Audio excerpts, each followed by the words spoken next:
السلام علیکم ورحمۃ اللہ وبرکاتہ۔ اعوذ باللہ من الشیطان الرجیم، بسم اللہ الرحمن الرحیم۔ الحمد للہ والصلاة والسلام علی رسول اللہ وآلہ آل اللہ، واللعنۃ الدائمۃ علی اعدائہم اعداء اللہ من یوم عداوتہم الی یوم لقاء اللہ۔ اما بعد، فقال الامام حسین بن علی علیہم السلام: یا بنی انہا ساعۃ لا تکذب فیہا الرؤیا، فاعلمک انی خفقت براسی خفقۃ فرأیت فارسا علی فرس وقف علی، فقال یا حسین انکم تسرعون المسیر والمنایا بکم تسرع الی الجنہ، فعلمت ان انفسنا نعیت الینا۔ صلوات پڑھیے محمد و آل محمد پر۔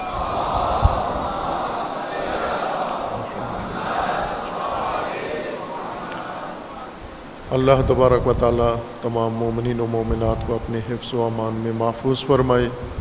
تمام مومنین و مومنات کی حفظ و سلامتی کے لیے صلوات پڑھیے محمد و آل محمد۔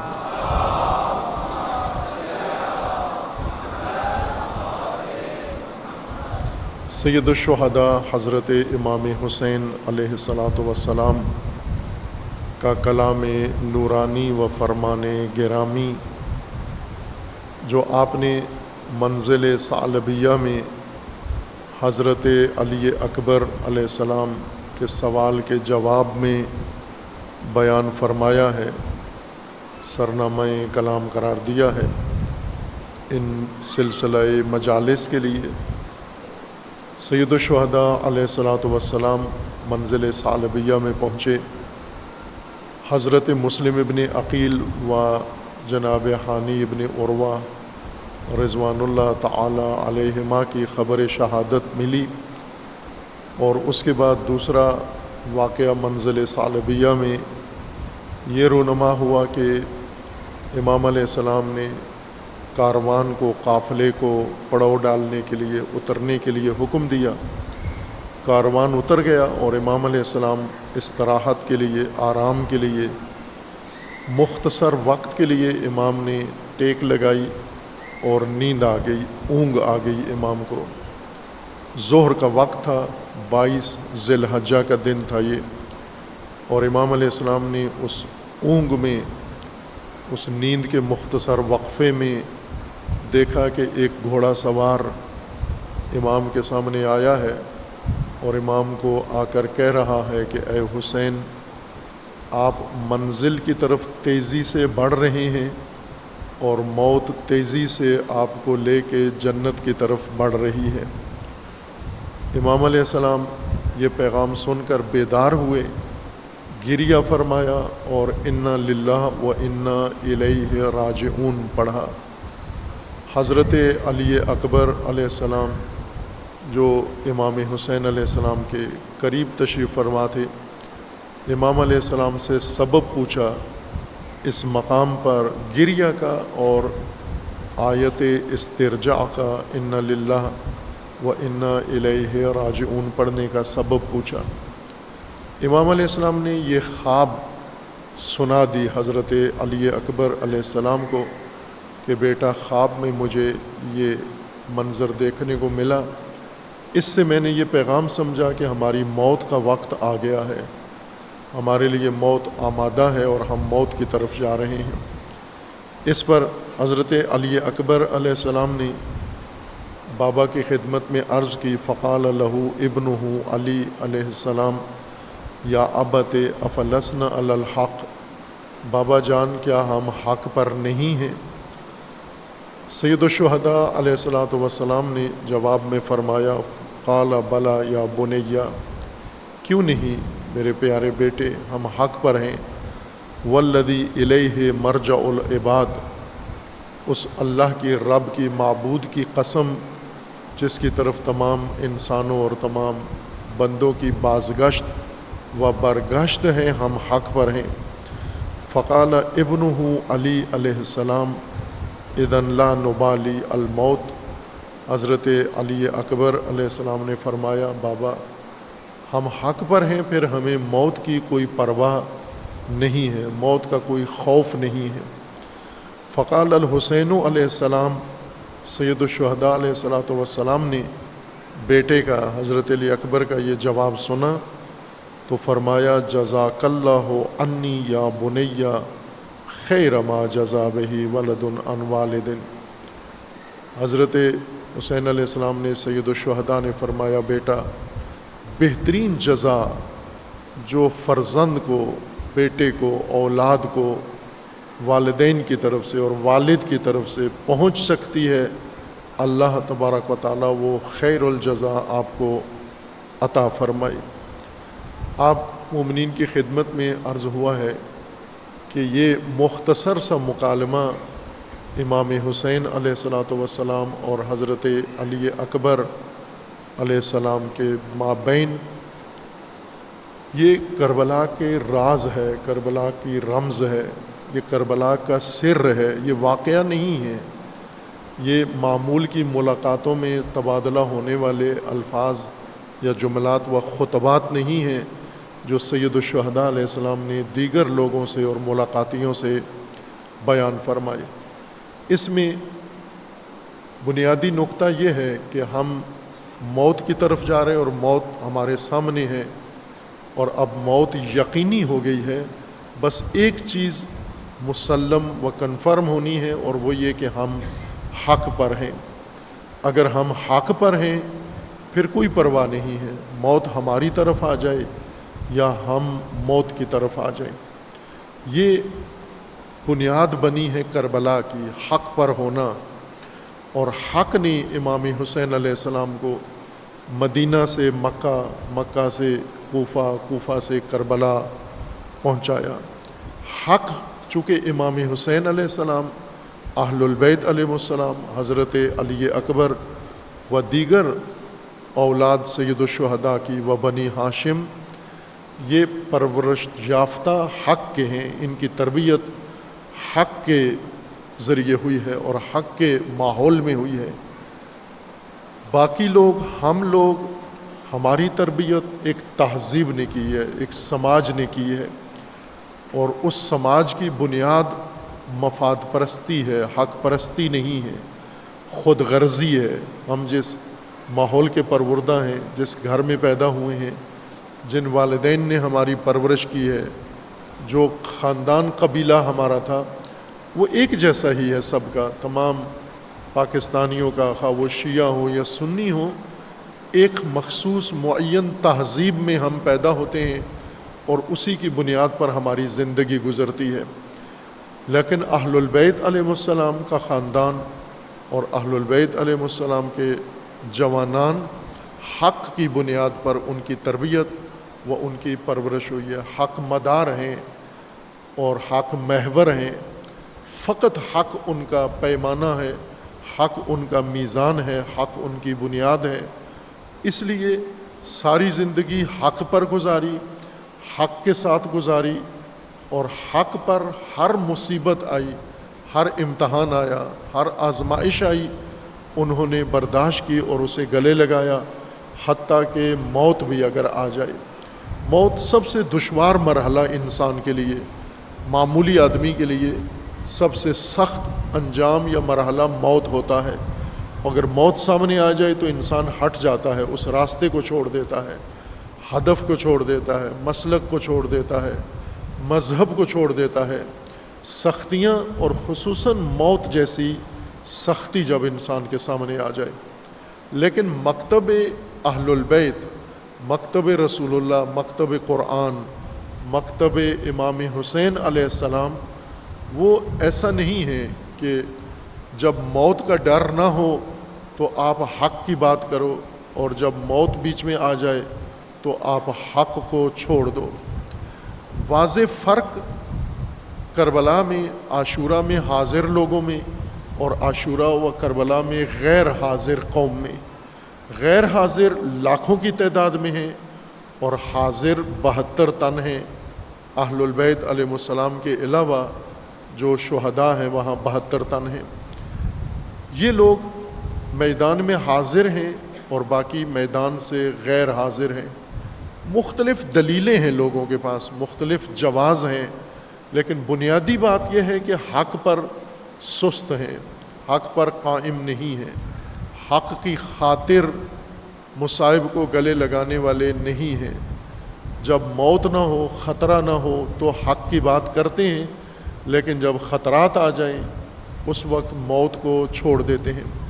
سید الشہداء علیہ السلام کو مکہ میں بزرگ شخصیات نے، بڑی اس زمانے کی سرکردہ شخصیات اور آج کی جید شخصیات، جنہیں آج بڑے جید علماء اور شخصیات میں سمجھا جاتا ہے، ان میں سے ایک عبداللہ ابن عمر ہیں، خلیفہ دوم کے فرزند بیٹے۔ یہ مکہ میں موجود تھے اور امام حسین علیہ السلام سے ملاقات کرنے والوں میں سے تھے، اور زیادہ ملاقات کرنے والوں میں سے تھے۔ ایک نہیں بلکہ کئی ملاقاتیں انہوں نے امام حسین علیہ السلام سے کی ہیں، اور ان ملاقاتوں میں یہ امام حسین علیہ السلام کو یہ بتانے کی کوشش کرتے ہیں کہ آپ خطرے میں ہیں اور شدید خطرہ ہے آپ کو۔ سید الشہداء علیہ السلام نے ہر ایک کی بات سنی، ان کی بھی بات سنی، عبداللہ ابن عباس کی بھی بات سنی، عبداللہ ابن زبیر کی بھی بات سنی، اور عبداللہ ابن عمر کی بھی بات تفصیل سے سنی، اور انہوں نے جو کچھ کہا۔ ایک ملاقات میں سید الشہداء علیہ السلام کو یہی بزرگوار کہتے ہیں امام علیہ السلام کو، ثم اقبل ابن عمر علی الحسین علیہ السلام۔ حضرت امام حسین علیہ السلام کے پاس پہلے عبداللہ ابن عباس آئے، اور پھر عبداللہ ابن عباس کے بعد عبداللہ ابن عمر آئے۔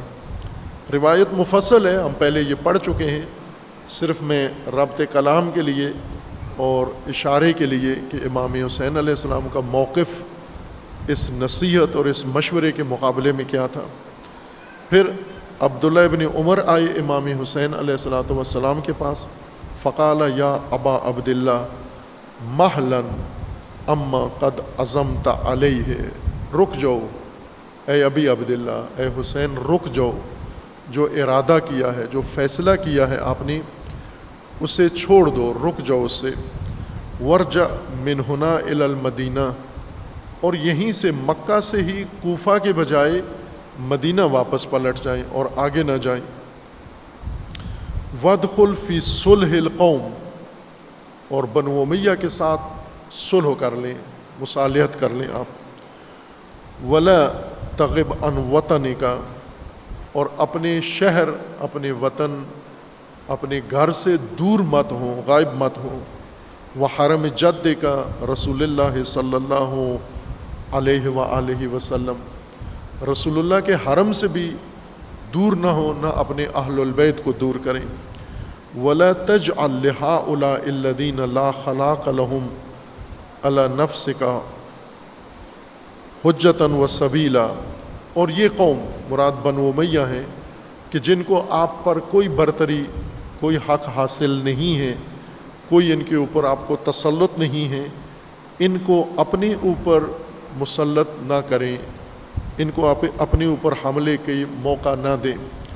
وَإِنْ أَحْبَبْتَ أَنْ لَا تُبَايِعَ، اگر آپ بیعت نہیں کرنا چاہتے یزید کی، فَأَنْتَ مَتْرُوكٌ حَتَّى تَرَى بِرَأْيِكَ، تو ٹھیک ہے، آپ کو کوئی نہیں چھیڑے گا، آپ کو اپنے حال پہ چھوڑ دیا جائے گا۔ آپ بے شک یزید کی بیعت نہ کریں اور بیعت کیے بغیر ہی مدینہ واپس چلے جائیں، آپ کے کوئی متعرض نہیں ہوگا، کوئی آپ کو چھیڑے گا نہیں، کوئی آپ کو پریشان نہیں کرے گا جب تک آپ کی رائے بن نہیں جاتی۔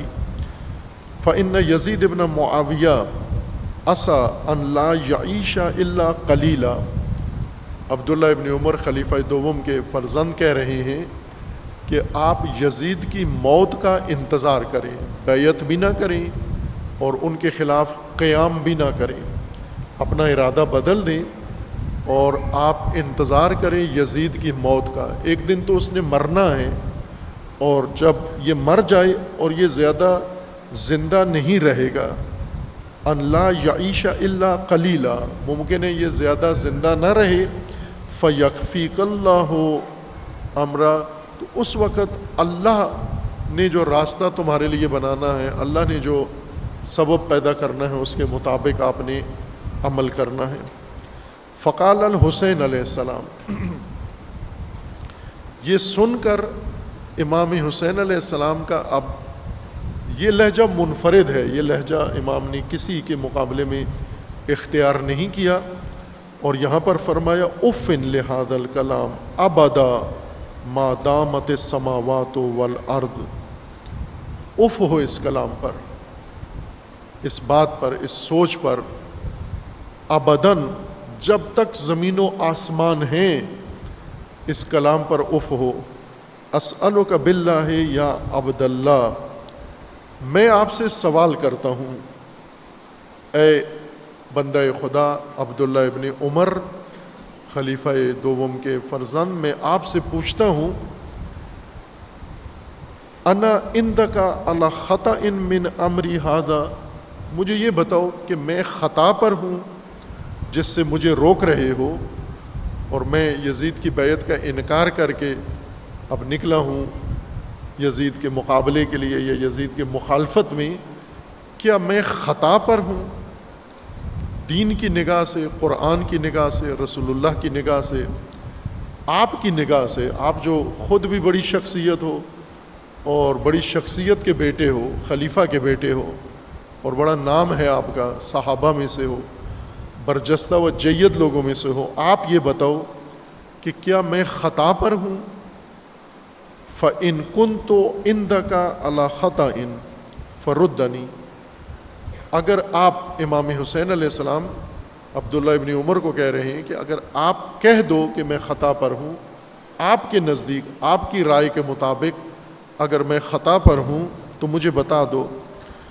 فَإِنِّي أَخْضَعُ وَأَسْمَعُ وَأَطِيعُ، اگر آپ کہہ دو کہ میں خطا پر ہوں تو میں اسی لحظے اپنا ارادہ بھی بدل دوں گا اور اپنی رائے بھی بدل دوں گا، اپنا فیصلہ بھی بدل دوں گا، اور ہرگز آگے نہیں بڑھوں گا، جو آپ کہتے ہو میں وہی کروں گا۔ صرف ایک چیز میرے لیے واضح کر دو کہ میں غلط ہوں، خطا پر ہوں، اور دین و قرآن اور الہی میزان کے مطابق میں خطا پر ہوں۔ فقال ابن عمر، عبداللہ ابن عمر نے جواب دیا، اللہم لا، خدا شاہد ہے کہ آپ خطا پر نہیں ہیں۔ وَلَمْ يَكُنِ اللَّهُ تَعَالَى يَجْعَلْ ابن بنت رسول ہی علی خطأ، اور اللہ رسول کی بیٹی کے فرزند کو کبھی خطا پر نہ رکھے اور نہ لائے، کبھی بھی خطا پر نہ خدا لائے۔ وَلَيْسَ مِثْلُكَ مِنْ طَهَارَتِهِ وَصَفْوَتِهِ مِنَ الرَّسُولِ صلی اللہ علیہ علی مثل یزید ابن معاویہ، کوئی بھی آپ جیسا طہارت میں، پاکیزگی میں بڑھ کر نہیں ہے آپ سے۔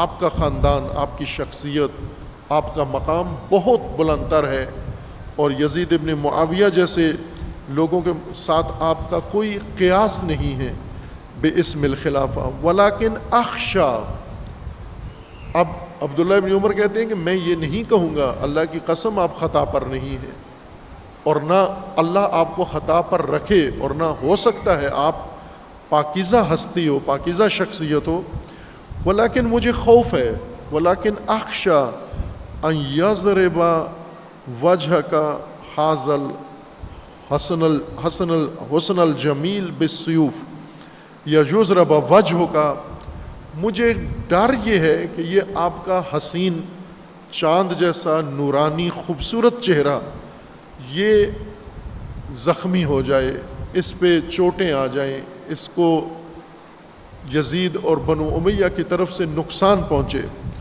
وَتَرَى مِنْ هَذِهِ الْأُمَّةِ مَا لَا تُحِبُّ، اور اس امت کی طرف سے آپ کو وہ نقصان پہنچے، وہ سلوک ہو، وہ رویہ ہو جو آپ پسند نہیں کرتے. فرج معانا الی المدینہ. میں یہ نہیں کہتا کہ آپ خطا پر ہو، آپ خطرے میں ہو. میں خطرے سے آپ کو بچانا چاہتا ہوں، نہ کہ آپ خطا پر ہیں اور میں خطا سے آپ کو نکالنا چاہتا ہوں. یہ بہت اہم گفتگو یہ بھی ہے کہ انسان خطا میں ہو اور دوسرے انسان کو خطا سے باہر نکالیں، یا کوئی خطرے میں ہو اور دوسرے انسان کو خطرے سے بچائیں. سید الشہداء ان ساری جمعیت کو جو مکہ میں ہیں، جو مدینہ میں ہیں، جو کوفہ میں ہیں، انہیں خطا سے نکال رہے ہیں. یہ خطا پر ہیں. چونکہ اگر امام حسین خطا پر نہیں ہیں، جس کا اعتراف اور اقرار امام نے ان سے لے لیا ہے کہ کیا بتاؤ میں خطا پر ہوں، انہوں نے اللہ کی قسم کھا کر کہا کہ آپ خطا پر نہیں ہیں. اب اگر امام خطا پر نہیں ہیں تو پھر دوسرے خطا پر ہیں جن کی یہ رائے نہیں ہے، جو یزید کے مقابلے میں چپ ہیں، جو یزید کے مقابلے میں تسلیم ہیں، وہ خطا پر ہیں. امام انہیں خطا سے بچانا چاہتے ہیں، خطا سے نکالنا چاہتے ہیں، اور یہ امام کو کہہ رہے ہیں کہ آپ خطا پہ نہیں خطرے میں ہو اور ہم آپ کو خطرے سے نکالنا چاہتے ہیں. اب یہاں دین کا ضابطہ، میزان، قانون کیا ہے، اللہ کا قانون کیا ہے؟ یہاں کیا کرنا چاہیے جب انسان خطا اور خطرے کے درمیان آ جائے؟ آیا خطرے سے بچنے کے لیے خطا کا راستہ اختیار کر لے یا خطا سے بچنے کے لیے خطرہ مول لے لے؟ امام حسین علیہ السلام نے اس مشورے کے مقابلے میں فرمایا کہ میں خطرے کی پرواہ نہیں کرتا. لا نبالی بالموت. ہمیں موت کی پرواہ نہیں ہے. آپ موت کا خطرہ، موت سے ہمیں ڈرا رہے ہیں. میں موت سے نہیں ڈرتا، لیکن خطا کا مرتکب نہیں ہونا چاہتا. خطا نہیں کروں گا میں، چونکہ یزید کے مقابلے میں چپ بیٹھنا، تسلیم ہونا، بیعت کرنا اور خاموش بیٹھنا، جو دونوں خطا کا راستہ ہے. قیام کروں گا، انکار کروں گا، یہ خطرناک ہے، خطرے کا راستہ ہے، اور میں خطرے کے لیے تیار ہوں. لا نبالی بالموت. پھر اس کے بعد انہوں نے مشورہ دیا کہ اگر آپ چاہیں تو آپ مدینہ واپس پلٹ جائیں. وَإِن لَمْ تُحِبْ أَن تُبَايِعَ فَلَا تُبَايِعْ أَبَدًا. اگر آپ بیعت نہیں کرتے تو نہ کریں، چونکہ عبداللہ ابن عمر نے بھی نہیں کی ہوئی تھی اس وقت تک. عبداللہ ابن عمر، عبداللہ ابن عباس، عبداللہ ابن زبیر نے بھی یزید کی بیعت اس وقت تک نہیں کی ہوئی تھی. بعد میں کر لی، انہوں نے جا کر یزید کی بیعت کر لی، لیکن اس وقت جب امام حسین علیہ السلام سے گفتگو ہو رہی ہے اور امام قیام کیا ہے، بیعت کا انکار کیا ہے، اس وقت انہوں نے نہیں کی ہوئی تھی. وَقْعُدْ فِي مَنزِلٍ. اپنے گھر میں جا کر خاموشی سے بیٹھ جائیں اور اپنی معمول کی زندگی گزاریں. آپ کو کوئی نہیں چھیڑے گا، لیکن جو راستہ اور آپ نے اختیار کیا ہے یہ نہ کریں. پھر امام علیہ السلام نے ان کو ایک مفصل خطاب کیا، اور اس خطاب کے اندر سید الشہداء علیہ السلام نے انہیں یاد دلایا. فرمایا کہ لو ان ابا کا عمر ابن الخطاب ادرک زمانی. امام حسین علیہ السلام اسی خطبے میں، اسی جواب میں عبداللہ ابن عمر خلیفہ دوم کے فرزند کو یہ بتا رہے ہیں کہ اگر آپ کی جگہ آپ کے والد ہوتے، آپ کے بابا ہوتے، آج میرے زمانے میں وہ ہوتے، لو ان ابا کا، آپ کے والد، آپ کے اب اگر ہوتے عمر ابن خطاب، ادرکا زمانی، وہ میرے زمانے میں موجود ہوتے، یہاں موجود ہوتے، لنصرنی، وہ میری مدد کرتے. اگر عمر ابن خطاب ہوتے تیری جگہ پر تو وہ میری مدد کرتے. کہ نصرت ہی جدی، جس طرح انہوں نے میرے نانا کی مدد کی اسی طرح میری بھی مدد کرتے اگر وہ آج ہوتے. لیکن وہ نہیں ہیں، آپ ہو، اور آپ میری مدد کے لیے تیار نہیں ہو، بلکہ مجھے بھی اس راستے سے ہٹانے کے لیے کوشش کر رہے ہو. وَأَقَامَ مِن دُونِي قِيَامَهُ بَيْنَ يَدَيْ جَدِّي یبن عمر. اے عمر ابن خطاب کے بیٹے، تو سن، تیرا باپ ہوتا تو میرے ناصرین میں شامل ہوتا، میرے انصار میں ہوتا، لیکن آپ کا موقف وہ نہیں ہے. فَإِنْ كَانَ الْخُرُوجُ مَعِي مِمَّا يَصْعَبُ عَلَيْكَ، میرے ساتھ نکلنا آپ کو سنگین لگتا ہے، دشوار لگتا ہے، خطرناک لگتا ہے، وَيَسْقُلُ، اور سکل ہے آپ کے لیے، فَأَنْتَ فِي أَوْسَعِ الْعُذْرِ، آپ آزاد ہو، میں مجبور نہیں کرتا کہ میرے ساتھ آؤ، کم از کم میرے اوپر مہربانی احسان یہ کرو کہ مجھے روکو نہیں، میری راہ میں رکاوٹ نہ بنو، مجھے یہ مشورے نہ، میرے حوصلے توڑو نہیں اور مجھے ڈراوے نہ دو، کم از کم یہ کام کرو۔ اور وَلَكِنْ لَا تَتْرُكَنَّ لِي الدُّعَاء، امام حسین علیہ السلام خلیفہ دوم کے فرزند کو کہہ رہے ہیں میرا ساتھ نہیں دیتے، نہ دو، میں تمہیں آزاد چھوڑتا ہوں، پابند نہیں کرتا، لیکن ایک تقاضا کرتا ہوں آپ سے کہ اپنی دعا میں فی دبر کل صلاۃ، ہر نماز کے بعد مجھے اپنی دعا میں یاد رکھنا، چونکہ یہ بزرگوار شخصیت عبداللہ ابن عمر یہ بہت نیک معروف تھے، مشہور تھے، اور ان کا کام زیادہ عبادت میں، مصلی میں، ذکر و فکر میں گزرتا تھا، اور ذکر و فکر کے علاوہ اگر کوئی ان کی دلچسپی تھی تو وہ حدیث نقل کرنے میں اور حدیث سننے اور سنانے میں تھی، اور بہت پابند تھے، یہ مستحبات کے پابند تھے، نوافل کے پابند تھے۔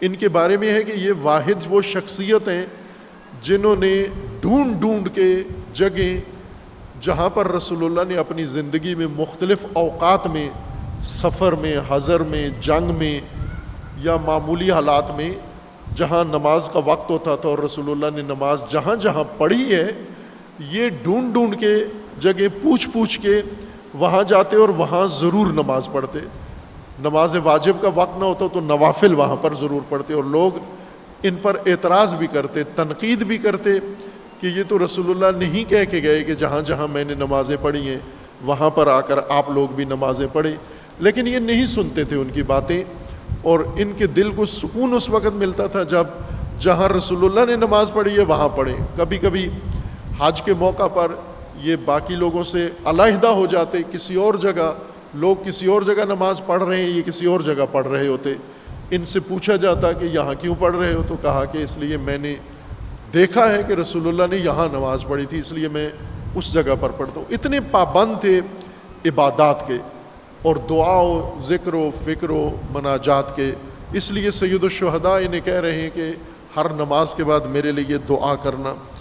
وَاجْلِسْ عَنِ الْقَوْمِ وَلَا تَعْجَلْ بِالْبَيْعَةِ لَهُمْ حَتَّى تَعْلَمَ إِلَى مَا تَؤُولُ الْأُمُورُ، وہ امام حسین کو روک رہے ہیں کہ آپ یزید کی بیعت توڑ کر اور قیام میں جلدی نہ کریں۔ امام حسین علیہ السلام فرماتے ہیں کہ میں آپ کو مشورہ دیتا ہوں کہ آپ یزید کی بیعت کرنے میں جلدی نہ کریں، ولا تعجل، جلدی نہ کرو بیعت میں، رک جاؤ، ٹھہرو، دیکھو معاملہ کہاں پہنچتا ہے، امر کہاں پہنچتا ہے، پھر اس وقت دیکھ لینا جو حالات ہیں۔ وہ امام کو روک رہے ہیں یزید کی انکار سے، اور امام ان کو روک رہے ہیں یزید کی بیعت سے۔ خوب یہاں پر سید الشہداء علیہ الصلاۃ والسلام نے ان کو فرما دیا کہ میں کیا خطا پر ہوں؟ کہا نہیں، آپ خطرے میں ہیں۔ امام علیہ السلام نے فرمایا پھر پرواہ نہیں ہے، پرواہ اس وقت ہوتی ہے، اس وقت زیادہ اہمیت ہوتی بات کی اگر ہم خطا پر ہوتے۔ اب ظاہر ہے کہ وہ نظریاتی طور پر، فکری طور پر امام حسین علیہ السلام کے ہم فکر نہیں تھے۔ حجاز کے سارے لوگ اور خصوصاً یہ شخصیت اور ان جیسے، یہ امام حسین، انہوں نے امام علی علیہ السلام کی بیعت نہیں کی، اور امام حسن کی بیعت نہیں کی، امام حسین کی بیعت نہیں کی، لیکن امام حسین علیہ السلام کو روکنے کے لیے آ گئے ہیں یہاں پر۔ کیوں انسان حق سامنے ہو اور خطرہ ہو، حق پر خطرہ ہو، انسان حق کو چھوڑ دیتا ہے، یہ معمول بن گیا ہے۔ یہ امام کے دور میں تھا، امام حسین علیہ السلام کے دور میں، اور آج بھی یہی دین ہے، یہی مذہب ہے اکابرین کا۔ آج کے اکابرین، اس وقت کے اکابرین میں سے عبداللہ ابن عمر، عبداللہ ابن عباس، عبداللہ ابن زبیر، یہ اکابرین تھے، بڑی شخصیات تھیں۔ آج کے اکابرین، ان کے لیے بھی وہی مصلحت ہے کہ اگر خطرہ ہے تو حق چھوڑ دو. بے شک خطرے میں انسان اپنی جان بچائے, اپنے بچے بچائے, اپنا خاندان بچائے, اپنا کاروبار بچائے, اپنا مفاد بچائے, اپنی زندگی بچائے. خطروں میں کودے نہیں. خطروں میں کودنا اور موت کی طرف جانا اس کو عقل مندی نہیں سمجھتے. عقل مندی یہ ہے کہ جہاں خطرہ آ جائے آپ وہاں سے پیچھے ہٹ جاؤ, بے شک وہ حق ہی کیوں نہ ہو. لیکن کربلا کا راستہ یہ ہے کہ آپ حق پر قائم رہو, بے شک خطرہ ہی کیوں نہ ہو, بے شک موت کا خطرہ ہی کیوں نہ ہو. لا نبالی بالموت, موت کی پرواہ نہیں کرنا. اس موضوع کو جیسا میں نے عرض کیا تھا کہ قرآن کریم میں اللہ تبارک و تعالیٰ نے حق پرستی, حق محوری, حق مداری اور حق شناسی, حق یابی, حق جوئی تفصیل سے بیان کیا ہے.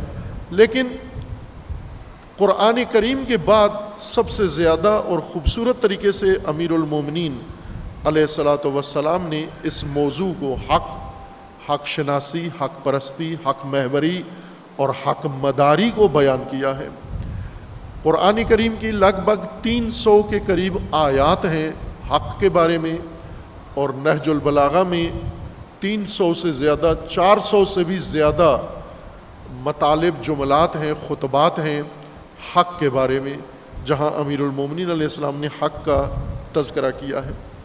ان میں سے ایک خطبہ جو امیر المومنین علیہ السلام نے حق کی وضاحت کی اپنے زمانے کے لوگوں کے لیے, وہ خطبہ نمبر 16 ہے. خطبہ نمبر 16, یہ خطبات سارے مطالعہ کریں آپ.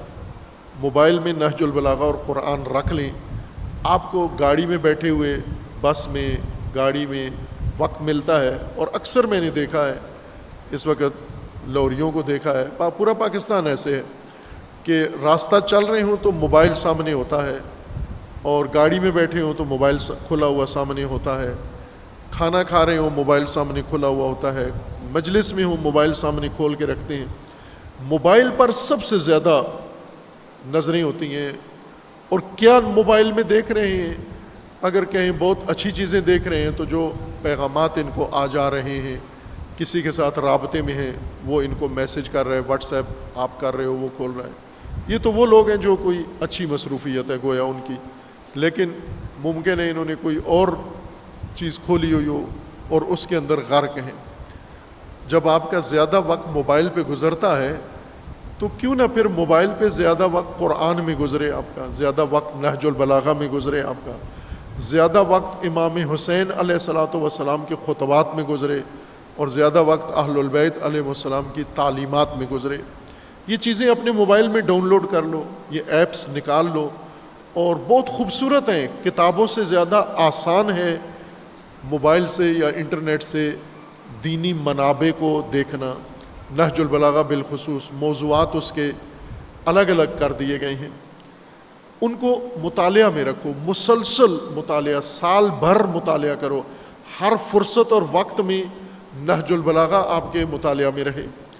خطبہ نمبر 16 دیگر خطبات کی طرح اہم خطبہ ہے, اور اس کے اندر امیر المومنین علیہ السلام نے موضوعات متعدد بیان کیے, جن میں سے ایک حق کی تشریح اور حق پر چلنے والے لوگ اور حق کی راہ میں مشکلات کو ذکر کیا ہے. یہ خطبہ شروع ہوتا ہے یہ کس موقع کا ہے؟ لما بویع بالمدینہ, جب مدینہ میں آپ کی بیعت کی گئی, لوگ آئے اور آپ کے ہاتھ پر بیعت کی, اس بیعت کے موقع کا خطبہ ہے, مدینہ کا ہے, کوفہ کا نہیں ہے, مدینے والوں کے لیے یہ خطبہ ہے. ذمتی بما اقول رہینہ وانا بہ زعیم, میں جو کہہ رہا ہوں اس کی ذمہ داری لے رہا ہوں, ذمہ دارانہ طور پر جو عہدہ و منصب سنبھالا ہے اور جو کہہ رہا ہوں اس سب کی ذمہ داری لیتا ہوں. ان من صرحت لہ العبر اما بین یدیہ من المسئلات حجزتہ التقوی عن تقوم الشبہات, جو بھی عبرت حاصل کرتا ہے اور تقوی حاصل کرتا ہے اس کو تقوی و عبرت شبہات میں گرنے سے بچا لیتے ہیں. بصیرت آتی ہے انسان میں عبرت لینے سے اور تقوی سے۔ الا وان بلیتکم قد عادت کہیئتها یوم بعث اللہ نبیکم، آج جو میں تمہارا امیر بنا ہوں، امیر المومنین علیہ السلام رسول اللہ صلی اللہ علیہ وآلہ وسلم کی رحلت و وفات کے 25 سال بعد امیر المومنین امیر بنے ہیں مومنین کے اور خلیفہ بنے ہیں مسلمین کے، اور ان 25 سالوں بعد امیر المومنین نے جائزہ پیش کیا قوم کا، اس امت کا جس کی زمام، جس کی امارت، جس کی حکومت، جس کی ذمہ داری سنبھالی، پہلے اس معاشرے کا، اس قوم کا جائزہ پیش کیا۔ جائزہ یہ ہے کہ تمہاری حالت آج وہی ہے جو رسول اللہ کی بعثت کے وقت تمہاری حالت تھی، نہ رسول اللہ کی رحلت کے وقت جو تمہاری حالت تھی۔ یہ قوم، رسول اللہ نے 23 سال اس قوم پر محنت کی، اس قوم کو تیار کیا، امت تیار کی، ملت تیار کی۔ رسول اللہ کی رحلت سے 23 سال پہلے ان کی حالت کیا تھی؟ جاہلیت تھی۔ یہ جاہلیت میں غرق تھے، قبائلیت میں غرق تھے، اور ہر چیز ان کی زندگی میں تھی سوائے حق کے۔ حق بنیاد نہیں تھا، قبیلہ بنیاد تھا، برادری بنیاد تھی، اور قومیت بنیاد تھی، مفادات بنیاد تھے، خواہشات بنیاد تھے۔ امام علیہ السلام فرماتے ہیں کہ آج تمہاری حالت وہی ہے جو بعثت کے روز تمہاری حالت تھی، یعنی 23 سال رسول اللہ کے اور 25 سال رحلت کے بعد، 23 اور 25 کتنے سال بن گئے؟ 48 سال، نصف صدی تقریباً 48 سال پہلے جیسی تمہاری حالت تھی، آج اسی حالت پہ واپس پلٹ گئے ہو تم۔ رحلت رسول اللہ کے وقت ان کی یہ حالت نہیں تھی، اس وقت مختلف تھی جب رسول اللہ کی وفات ہوئی، لیکن ان بعد کے سالوں میں ان کی حالت وہ ہو گئی ہے جو بعثت کے وقت تھی۔ والذی بعثہ بالحق، اس اللہ کی قسم جس نے رسول اللہ کو حق پر حق دے کر مبعوث کیا ہے، نبوت پر فائز کیا ہے، رسالت پر، اس اللہ کی قسم لَتُبَلْبَلُنَّ بَلْبَلَةً وَلَتُغَرْبَلُنَّ غَرْبَلَةً۔ یہ خطبہ مجھے یاد ہے، بہت جوانی میں طالب علمی کے آغاز میں نے پڑھا، ہر جگہ اس خطبے کی تشریح کی، تو بعض مومنین وہ کئی سال تک فقط یہ تلفظ ان کی زبان پہ نہیں چڑھتا تھا مولا علی کے خطبے کا۔ آپ پڑھ کے دیکھیں نہج البلاغہ، آپ کی زبان پہ یہ تلفظ آتا ہے یا نہیں آتا۔ والذی بعثہ بالحق لتبلبلن بلبلۃ ولتغربلن غربلۃ۔ امیر المومنین فرماتے ہیں کہ جس ذات نے، جس اللہ نے رسول اللہ کو حق پر و صداقت کے ساتھ مبعوث کیا ہے، میں تمہیں کہہ رہا ہوں، اللہ کی قسم کھا کر کہہ رہا ہوں، لتبلبلن وَلَتُغَرْبَلُنَّ، میں تمہیں تہ و بالا کروں گا، زیر و زبر کر دوں گا۔ تمہارے جو اوپر طبقات ہیں یہ نیچے ہو جائیں گے، جو نیچے ہیں یہ اوپر ہو جائیں گے، تہ و بالا کر دوں گا، زیر و زبر کر دوں گا۔ اس وقت جو اوپر سیٹوں پہ اور اوپر درجے پہ بیٹھے ہوئے ہیں یہ سارے نیچے ہو جائیں گے، اور جو پسے ہوئے ہیں نیچے متروک ہیں، مظلوم ہیں، یہ سارے اٹھا کے میں اوپر لے آؤں گا۔ ایک تو یہ کام کروں گا، تبلبلن، اور دوسرا یہ ہے کہ ایک خود ذاتی طور پر تمہیں سب کو میں اوپر نیچے کر کے دیکھوں گا، تمہاری ابتلا کروں گا اور تمہیں آزماؤں گا، دیکھوں گا، ایک ایک فرد کو میں تمہیں چیک کروں گا، ٹیسٹ کروں گا، دیکھوں گا تمہیں کہ تم کس پائے کے ہو، کیا کر رہے ہو۔ اور دوسرا یہ کہ لَتُغَرْبَلُنَّ، غربال اس چھاننے کو کہتے ہیں جو کسان گندم کے لیے دانے کو بھوسے سے الگ کرنے کے لیے اس چھاننے میں، جالی میں گندم ڈالتا ہے اور پھر اس میں سے دانہ الگ ہوتا ہے، بھوسا الگ ہو جاتا ہے، اس کو عربی میں غربال کہتے ہیں۔ اور چھاننے میں کسی چیز کو چھان کر اور اس سے دانہ الگ بھوسا الگ کرنا، چھانٹی کرنا، اس کو تغربل کہتے ہیں عربی زبان میں۔ غربال اس چھاننے کا نام ہے اور تغربل اس عمل کا نام ہے۔ امیر المومنین فرماتے ہیں کہ میں آپ کا تغربل کروں گا اور تبلبل کروں گا، آپ کو تہ و بالا کروں گا اور میں آپ کو چھانٹوں گا۔ وَلَا تُسَلَّطُنَّ صَوْتَ الْقِدْرِ، اور میں تمہیں اس طرح سے چھانٹوں گا، اس طرح سے تمہیں زیر و زبر کروں گا اور اس طرح سے تمہیں چیک کروں گا کہ جس طرح سے ہنڈیا جب پکتی ہے، دیگ پکتی ہے، تو دیگ پکانے والا باورچی جس طرح سے وہ چمچہ لے کے دیگ میں ہلاتا ہے، مکس کرتا ہے، اوپر نیچے کرتا ہے، دیکھا ہوا ہے آپ نے، پکائی ہوئی بھی ہنڈیاں اور پکتی ہوئی دیکھی ہوئی بھی ہیں۔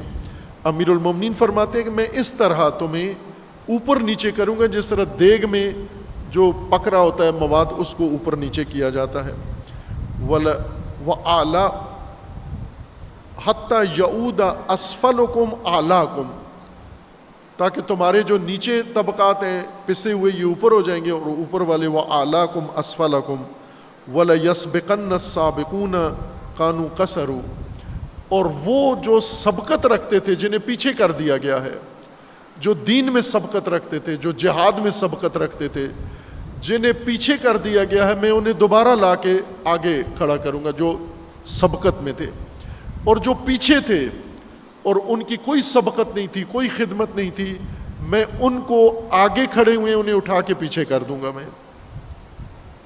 وَلَا يُقَصَّرَنَّ سَبَّاقُونَ كَانُوا سَبَقُوا وَاللَّهِ مَا كَتَمْتُ وَشْمَةً وَلَا كَذَبْتُ كِذْبَةً وَلَقَدْ نُبِّئْتُ بِهَذَا الْمَقَامِ وَهَذَا الْيَوْمِ، اللہ کی قسم میں کسی چیز کو تم پر پنہان نہیں رکھوں گا، مخفی نہیں رکھوں گا، ساری چیزیں تمہارے سامنے بیان کروں گا، جھوٹ نہیں بولوں گا، غلط بیانی تمہارے سامنے نہیں کروں گا۔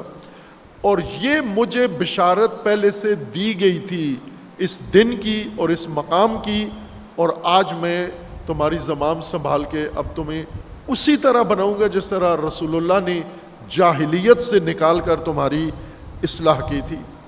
پھر اس کے بعد فرمایا الا وان الخطایا خیل شمس حمل علیہا اہلھا وخلعت لجمھا فتقحمت بہم فی النار الا وان التقوی متاع ذلل حمل علیہا اہلھا واوتوا عظمتھا فاوردتہم الجنہ۔ یہ حصہ بھی ضروری ہے، لیکن میں اپنے موضوع سے مربوط حصے کو چاہتا ہوں زیادہ اس خطبے میں آپ کے سامنے بیان کروں۔ اس کے بعد اگلے پیراگراف میں امیر المومنین علیہ السلام فرماتے ہیں حق و باطل۔ پہلے خطبے میں، پہلے دن کے خطبہ میں جب بیعت ہو رہی ہے، بیعت کے دن جو خطبہ دیا اور اپنا طرز حکمرانی، اپنی سیاست، اپنی ڈاکٹرین اور اپنی اسٹریٹجی امیر المومنین نے لوگوں کے سامنے رکھی کہ میں اس طرح تمہارے اوپر حکومت کروں گا۔ یہی وہ خطبہ تھا جس پر مغیرہ ابن شعبہ نے تنقید کی، اعتراض کیا کہ یہ سیاست نہیں چلے گی، آپ کی حکومت بھی نہیں چلے گی، چونکہ لوگ جو چیز عادی ہو چکے ہیں جس کے، یہ اس کے خلاف ہے۔ لوگ جس چیز پر آ گئے، جو آگے ہے اس کو پیچھے کریں گے، وہ آپ کا دشمن ہو جائے گا۔ جس کے پاس ناحق ہے وہ آپ واپس لیں گے، یہ آپ کا دشمن ہو جائے گا۔ جس کے پاس جو ہے اسے ویسا رہنے دیں۔ اس کو آپ اپنی زبان میں، یہاں پاکستان کے میڈیا کی زبان میں اور پولیٹکس کی زبان میں کہتے ہیں سٹیٹس کو۔ سٹیٹس کو یعنی جو جیسے ہے موجودہ حالت، اس کو اسی طرح قائم رکھو، اس میں تبدیلی نہ کرو۔ جو جہاں بیٹھا ہے، حق بیٹھا ہے یا ناحق بیٹھا ہے، اس کو مت چھیڑو۔ کہ پاکستان کا بنیادی سیاست اور پاکستان کی بنیادی حکمت عملی یہی ہے، سٹیٹس کو جو ہے اس کو رہنے دو۔ جس نے ملک لوٹا ہوا ہے اس کے پاس رہنے دو، جس نے ظلم کیا ہوا اس کے پاس رہنے دو، جس نے چوری کی ہوئی ہے اس کے پاس رہنے دو، جس نے بیت المال لوٹا ہوا ہے اس کے پاس رہنے دو، جس نے ناحق کسی چیز پہ قبضہ کیا ہوا ہے اس کے پاس رہنے دو، جس نے رشوت کھائی ہوئی ہے اس کے پاس رہنے دو، جو جیسے ہے ویسے ہی رہنے دو، آپ اپنا کام چلاؤ، اس موجودہ ڈھانچے کو، موجودہ نظام کو، موجودہ ترکیب کو، موجودہ ترتیب کو مت چھیڑو۔ اس کو اصطلاح میں اسٹیٹس کو کہتے ہیں۔ امیر المومنین علیہ السلام جب آ کر تبدیلی کی بات کی کہ میں تو ایسے نہیں کروں گا، تو مغیرہ بن شعبہ جو تجربہ کار سیاستدان تھے، سابقہ تینوں حکومتوں کے ساتھ مشاورت کا عمل انجام دیتے رہے اور عہدوں پر فائز رہے، انہوں نے وہ اسٹیٹس کو کے حامی تھے کہ جیسا بن گیا ہے، بنا ہوا ہے، ویسا چلنے دو۔ امیر المومنین کا یہ خطبہ سن کے پریشان ہوئے، کہا، لوگوں کو بھی کہا اور امیر المومنین کو بھی کہا کہ مجھے نہیں لگتا یہ جو امیر المومنین تبدیلی لانا چاہتے ہیں یہ حکومت چل سکے۔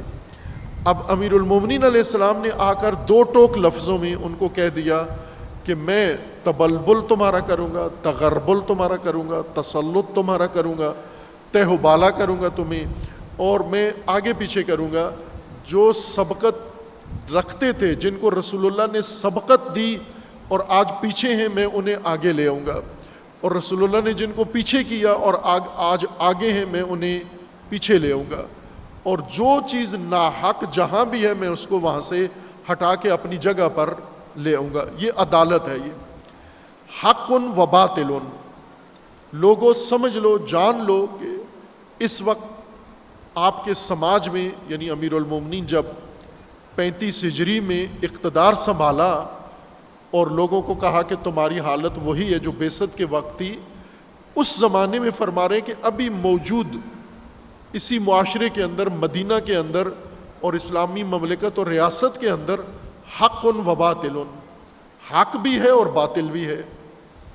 وَلِكُلٍّ أَهْلٌ، اور حق کے اہل ہیں، اہل حق بھی ہیں اور اہل باطل بھی ہیں، دونوں کے اہل ہیں، حق بھی ہے اور باطل بھی ہے۔ صرف حق نہیں ہے اور فقط باطل نہیں ہے۔ یہ سوسائٹی، یہ معاشرہ، یہ مخلوط معاشرہ ہے، اس کے اندر حق بھی ہے اور باطل بھی ہے، اور اہل حق بھی ہیں اور اہل باطل بھی ہیں، حق والے بھی ہیں اور باطل پرست بھی ہیں۔ فَلَئِنْ امر الباطل یا امر الباطل لقدیما فعل ولئن قل الحق لربما ولعل ولقلما ادبر شیء فاقبل۔ امیر المومنین کی فصاحت یہ اوج پر ہے، امیر المومنین کی فصاحت، اور خصوصاً اہل سنت علماء محققین جنہوں نے نہج البلاغہ کے اوپر توجہ کی ہے، غور کیا ہے، اور فصیح بھی ہیں، عرب بھی ہیں وہ، جیسے ڈاکٹر طٰہٰ حسین مصری اسکالر نامور، انہوں نے جب یہ جملہ سنا تو وجد میں آ گئے۔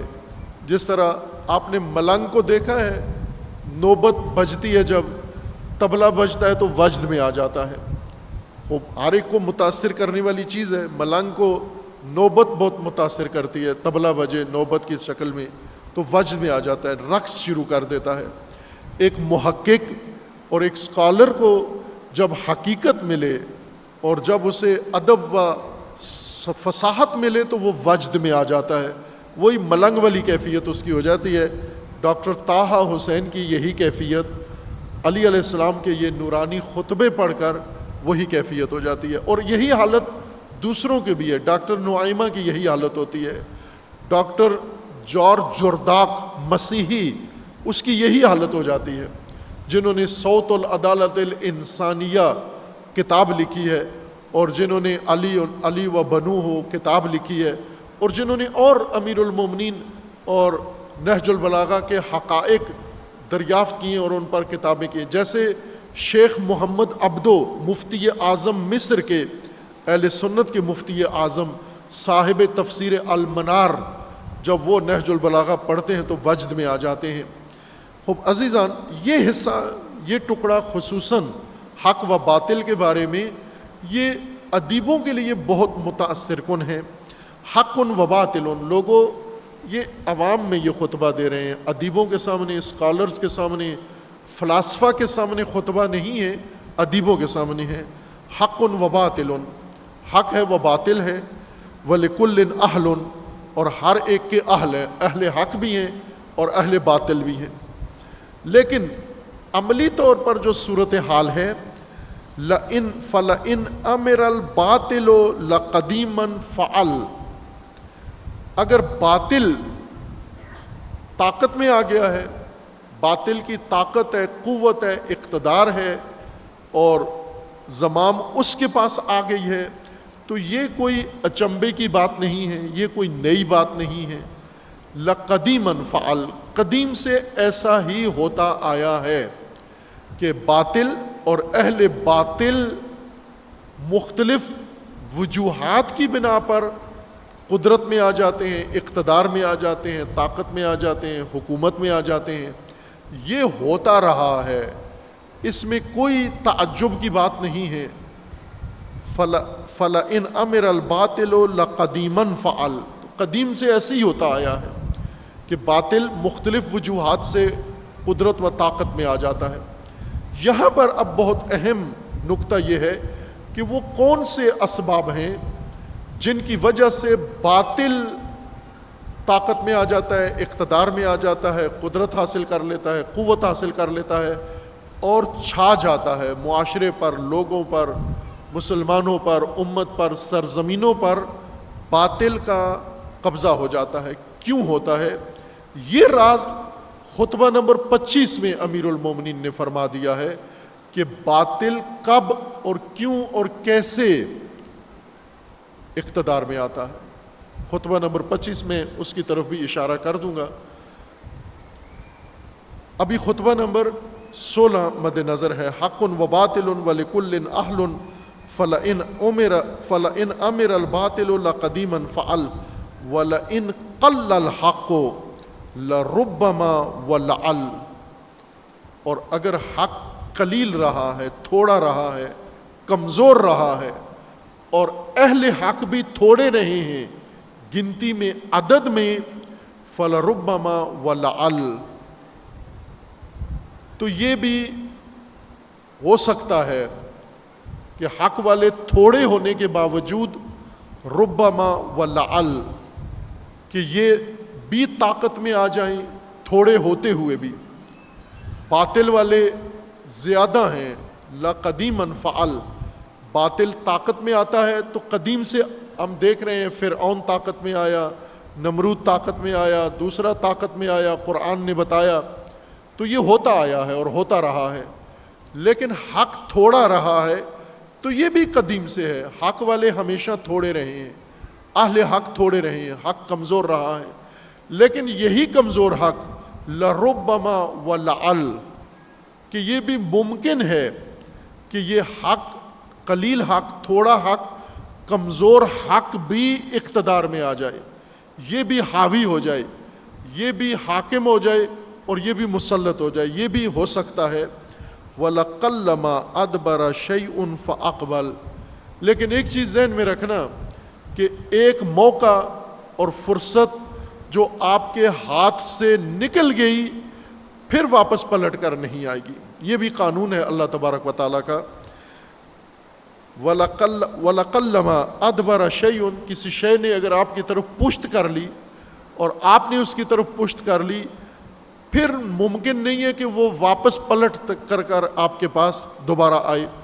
کہ اس مطلب کو ہم نے محرم سے پہلے مینار پاکستان کانفرنس، شہید امت کانفرنس کے لیے جو لاہور کے اندر مجالس پڑھی، وہاں پر ایک موضوع عنوان قرار دیا، اس موضوع کو ضرور سنیں مومنین سب کے سب، خواتین مرد، اور وہ اس کا عنوان تھا فرصت شناسی، فرصت شناسی، موقع شناسی اور فرصت سازی، موقع سازی اور فرصت سوزی، موقع سوزی، موقع ضائع کرنا، مواقع ضائع کر دینا، کہ جن لوگوں کو، حق والوں کو موقع ملتا ہے اور وہ ضائع کر دیتے ہیں اور پھر حق پشت کر لیتا ہے اور یہ حق کی طرف پشت کر دیتے ہیں، پھر ناممکن ہے کہ پلٹ کر حق ان کی طرف آئے یا یہ پلٹ کر حق کی طرف آئیں۔ اگر ایک دفعہ پشت کر دی پھر مشکل ہو جاتا ہے۔ امیر المومنین علیہ الصلوۃ والسلام نے یہاں پر وہ حقائق بیان کیے ہیں کہ جنہیں دنیا نے تعجب کیا ہے، اور خود سید رضی نے بھی اس خطبہ پر تعجب کیا ہے، اور اس کے بعد بھی امیر المومنین علیہ السلام نے اصول بیان کیے ہیں۔ لیکن یہاں پر ایک بہت بڑا اہم راز امیر المومنین نے بیان کر دیا کہ ہمیشہ معاشرے میں حق بھی ہوگا اور باطل بھی۔ اور امیر المومنین نے پہلے جو خطبہ 50 آپ کی خدمت میں پڑھا ہے اس میں فرمایا کہ حق ممکن ہے خالص نہ ہو اور باطل خالص نہ ہو، بلکہ مخلوط ہو، ممزوج ہو، ملاوٹ ہو حق میں باطل کی اور باطل میں حق کی، اور تشخیص مشکل ہو جائے۔ یہ ایک الجھن ہے معاشرے کے اندر ہر نسل کے لیے اور آج کی نسل کے لیے، اور ایک الجھن یہ ہے کہ حق اور باطل دونوں ہیں، اہل حق و اہل باطل ہیں، لیکن اہل باطل زیادہ ہیں، ان کی حکومت ہے، وہ کثرت میں ہے، وہ مسلط ہیں، اور اہل حق کمزور ہیں۔ لیکن یہ اہل حق جو کمزور ہیں یہ ربما و لعل یہ بھی نا امید نہ ہو، اس لیے کہ یہ قلیل بھی اقتدار میں آ سکتے ہیں اور یہ بھی مسلط ہو سکتے ہیں اور یہ بھی عمارت و حکومت قائم کر سکتے ہیں۔ یہ قلت اہل حق و کثرت اہل باطل، اور اس کے باوجود اہل حق کے لیے پھر بھی یہ امید و یہ آرزو و یہ کرن باقی ہے کہ اگر یہ چاہیں کمزوری اور قلت کے باوجود یہ بھی طاقت میں آ کر مسلط ہو سکتے ہیں، یعنی حاوی ہو سکتے ہیں، اور اللہ نے جو مقام ان کے لیے ذکر کیا ہے، بیان کیا ہے، وہ یہ حاصل کر سکتے ہیں۔ خطبہ نمبر 25 میں امیر المومنین نے فرمایا کہ حق و باطل ہے، اور حق و باطل دونوں کے ہوتے ہوئے حق کے اہل ہیں، جیسا خطبہ 16 میں فرمایا کہ حق و باطل وَلِكُلٍّ أَهْلٌ، حق بھی ہے باطل بھی ہے اور دونوں کے اہل ہیں۔ تو حق باطل والے زیادہ کیوں ہوتے ہیں؟ باطل والے عمارت و حکومت کیوں قائم کر لیتے ہیں؟ مسلط کیوں ہو جاتے ہیں؟ حاوی کیوں ہو جاتے ہیں؟ اور حق والے مغلوب کیوں ہوتے ہیں؟ یہ راز امیر المومنین نے خطبہ 25 میں بیان فرمایا ہے۔ خطبہ 25 میں امیر المومنین فرماتے ہیں انبیت بسرا قد اطلع الیمن وانی واللہ لأظن ان ہؤلاء القوم سیضالون منکم باجتماعہم علی باطلہم وتفرقکم عن حقکم وبمعصیتکم امامکم فی الحق وطاعتہم امامہم فی الباطل وبأدائہم الامانۃ الی صاحبہم وخیانتکم وبصلاحہم فی بلادہم وفسادکم فلو تمنت احدکم علی قعب لخشیت ان یذهب بعلاقتہ اللہم انی قد مللتہم وملونی وسئمتہم وسئمونی فابدلنی بہم خیرا منہم وابدلہم بی شرا منی اللہم مس قلوبہم کما یماس الملح فی الماء اما واللہ لوددت ان لی بکم الف فارس من بنی فراس ابن غنم ہنالک لو دعوت آتاک منہم فوارس مثل ارمیۃ الحمیم۔ یہ خطبہ نمبر 25 ہے اور بہت ہی دردناک خطبہ ہے۔ امیر المومنین کا درد، امیر المومنین کا مرثیہ، امیر المومنین کا نوحہ، امیر المومنین کی زبانی اپنا نوحہ اور اپنا مرثیہ خود بیان کر رہے ہیں۔ کیا فرماتے ہیں کہ مجھے اطلاع ملی ہے، یہ کوفہ کا خطبہ ہے، اطلاع ملی ہے مجھے کہ شام کے ایک دہشت گرد گروہ نے یمن پر حملہ کیا ہے۔ اب آپ نقشے میں دیکھ لو کوفہ کہاں ہے، دمشق کہاں ہے اور یمن کہاں ہے۔ دمشق سے، شام سے دہشت گرد لشکر جاتا ہے اور یمن امیر المومنین کی قلمرو ہے، امیر المومنین کے ماتحت ہے، اور شامیوں سے ایک لشکر جاتا ہے اور ایک دستہ جاتا ہے بسر ابن ابی ارطات، یہ دہشت گرد تھا، بہت بڑا نامور دہشت گرد بنو امیہ کا، حجاج ابن یوسف، بسر ابن ابی ارطات اور ایک آدھ نام اور ہے۔ یہ 3 آدمی یہ دنیا کے تاریخ بشریت کے سفاک ترین انسان ہیں، سب سے سفاک انسان ہیں، نیتن یہو کی طرح ہیں یہ تینوں افراد۔ بسر ابن ابی ارطاط نے یمن پہ حملہ کیا جہاں امیر المومنین کی قلمرو ہے، اور امیر المومنین کے اپنے چچا زاد وہاں پر حکمران ہیں، عبید اللہ ابن عباس، بنی ہاشم کے یہ جوان، یہ ہاشمی عبید اللہ وہاں پر حاکم ہے۔ جب بسر نے حملہ کیا، بسر چھوٹی سی ٹولی دہشت گرد گروہ کے ساتھ گیا، اور یمن میں لشکر بھی ہے، فوج بھی ہے، عوام بھی ہے، جمعیت بھی ہے، لیکن یہ عبید اللہ خوف سے ڈر سے بھاگ کے کوفہ آ گیا، یمن سے بھاگتا ہوا کوفہ آ پہنچا، اور آ کر امیر المومنین کو اطلاع دی کہ یمن پر حملہ ہوا ہے۔ کتنے لوگوں نے حملہ کیا ہے وہ بتایا۔ امیر المومنین کو بہت غضب چڑھا یہاں پر، اور لوگوں کو مسجد کوفہ میں اکٹھا کیا اور یہ خطبہ دیا کہ مجھے خبر ملی ہے کہ بسر نے یمن پر حملہ کیا ہے، چڑھائی کی ہے، اور وہاں پر اس نے ظلم کیا ہے۔ اور امیر المومنین فرماتے ہیں اور والی بھاگ کے میرے پاس آ گیا ہے، اور لوگوں نے مزاحمت نہیں کی، مقاومت نہیں کی، اس نے یمن میں جو چاہا اس نے کیا ہے۔ اس پر امیر المومنین فرماتے ہیں کہ اللہ کی قسم، واللہ و انی واللہ، اللہ کی قسم میں تمہیں بتا رہا ہوں، لأظن، مجھے یقین ہے، اللہ کی قسم مجھے یقین ہے، ان ہؤلاء القوم، یہ قوم، یہ بنو امیہ، یہ شام والے، یہ بسر ابن ابی ارطاط اور اس کے ساتھی دہشت گرد، ان ہؤلاء القوم سیدالون منکم، یہ تم سے حکومت و دولت اور یہ اقتدار چھین لیں گے، بہت جلدی چھین لیں گے۔ سوف یدالون نہیں ہے، سیدالون، سین کہا ہے یعنی جلدی، ان قریب، بہت قلیل وقت میں یہ تم سے اقتدار اور تم سے حکومت چھین لیں گے۔ کیوں چھینیں گے؟ یہ باطل غالب آ جائے گا اور حق مغلوب ہو جائے گا۔ کیوں ہوگا ایسے؟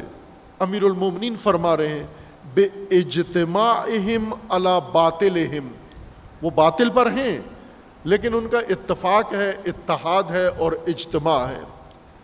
اس اجتماع کی وجہ سے، باطل پر ہوتے ہوئے اجتماع، اتفاق اور اتحاد کی وجہ سے وہ غالب آ جائیں گے، وہ اقتدار ہم سے چھین لیں گے۔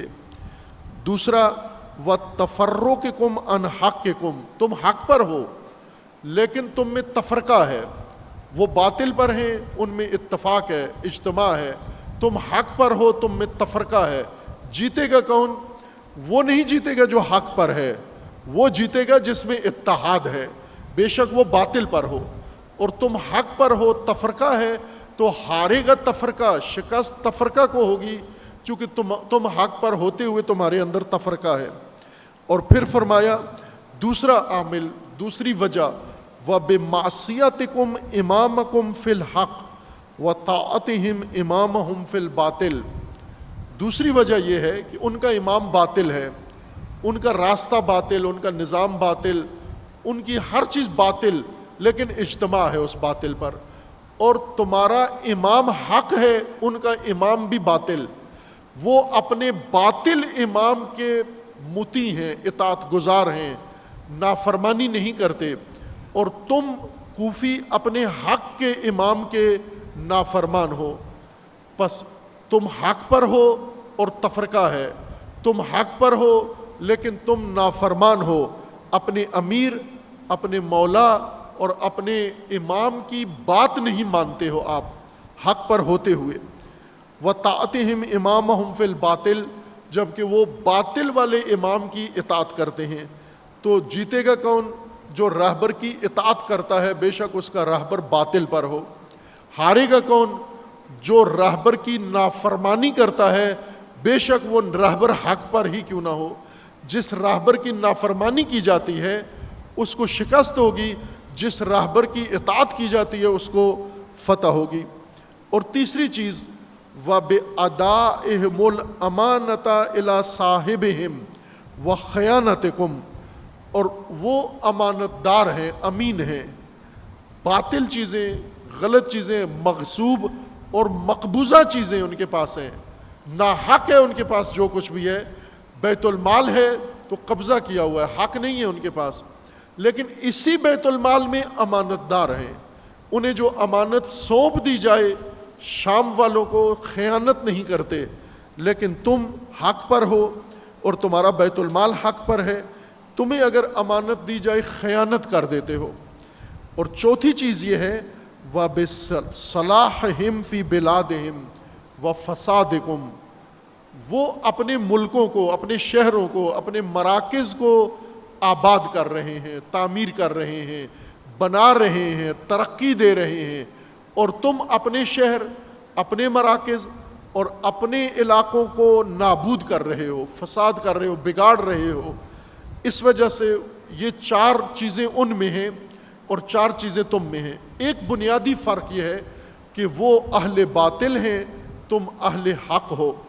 خطبہ 16 میں فرمایا تھا کہ لَإِنْ أَمِرَ الْبَاطِلُ لَقَدِيمًا فَعَلْ، باطل اگر آپ دیکھتے ہو حکومت میں ہے، اقتدار میں ہے، اور باطل کی زبان، باطل کی بات چلتی ہے، طاقت ہے اس کی، تو یہ قدیم سے ایسا ہوتا آیا ہے۔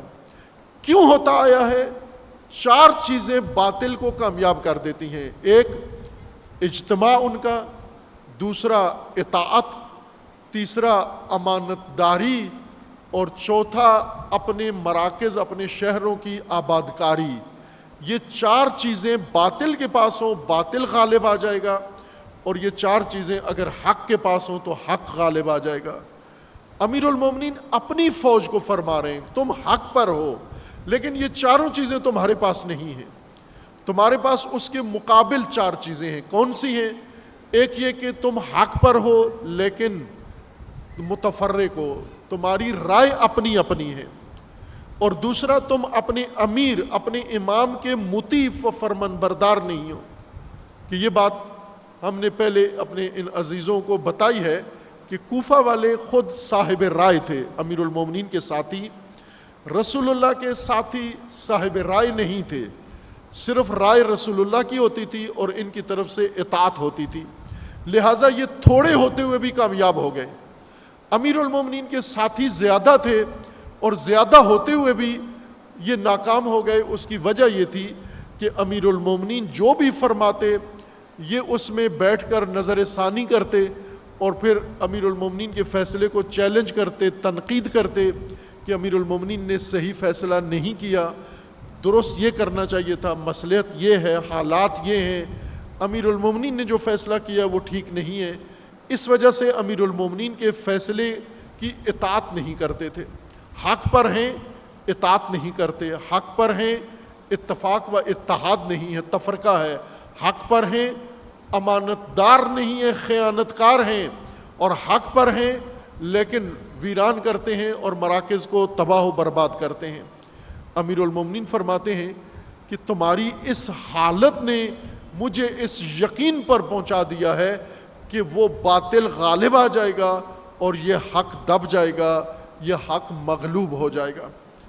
عزیزان من، حق و باطل دونوں کے اہل ہیں، حق و باطل وَلِكُلٍّ أَهْلٌ، حق کے اہل و حق کے باطل ہیں، باطل کے اہل و حق کے اہل ہیں۔ لیکن یہ اہل حق و باطل حق میں قانون یہ ہے کہ جن کے اندر یہ چار خصوصیات ہوں گی وہ غالب آئیں گے، جن کے اندر یہ چار خصوصیات نہیں ہوں گی وہ مغلوب ہو جائیں گے، یا ان کی ازداد ان کے اندر ہوں گی، یہ مغلوب ہو جائیں گے۔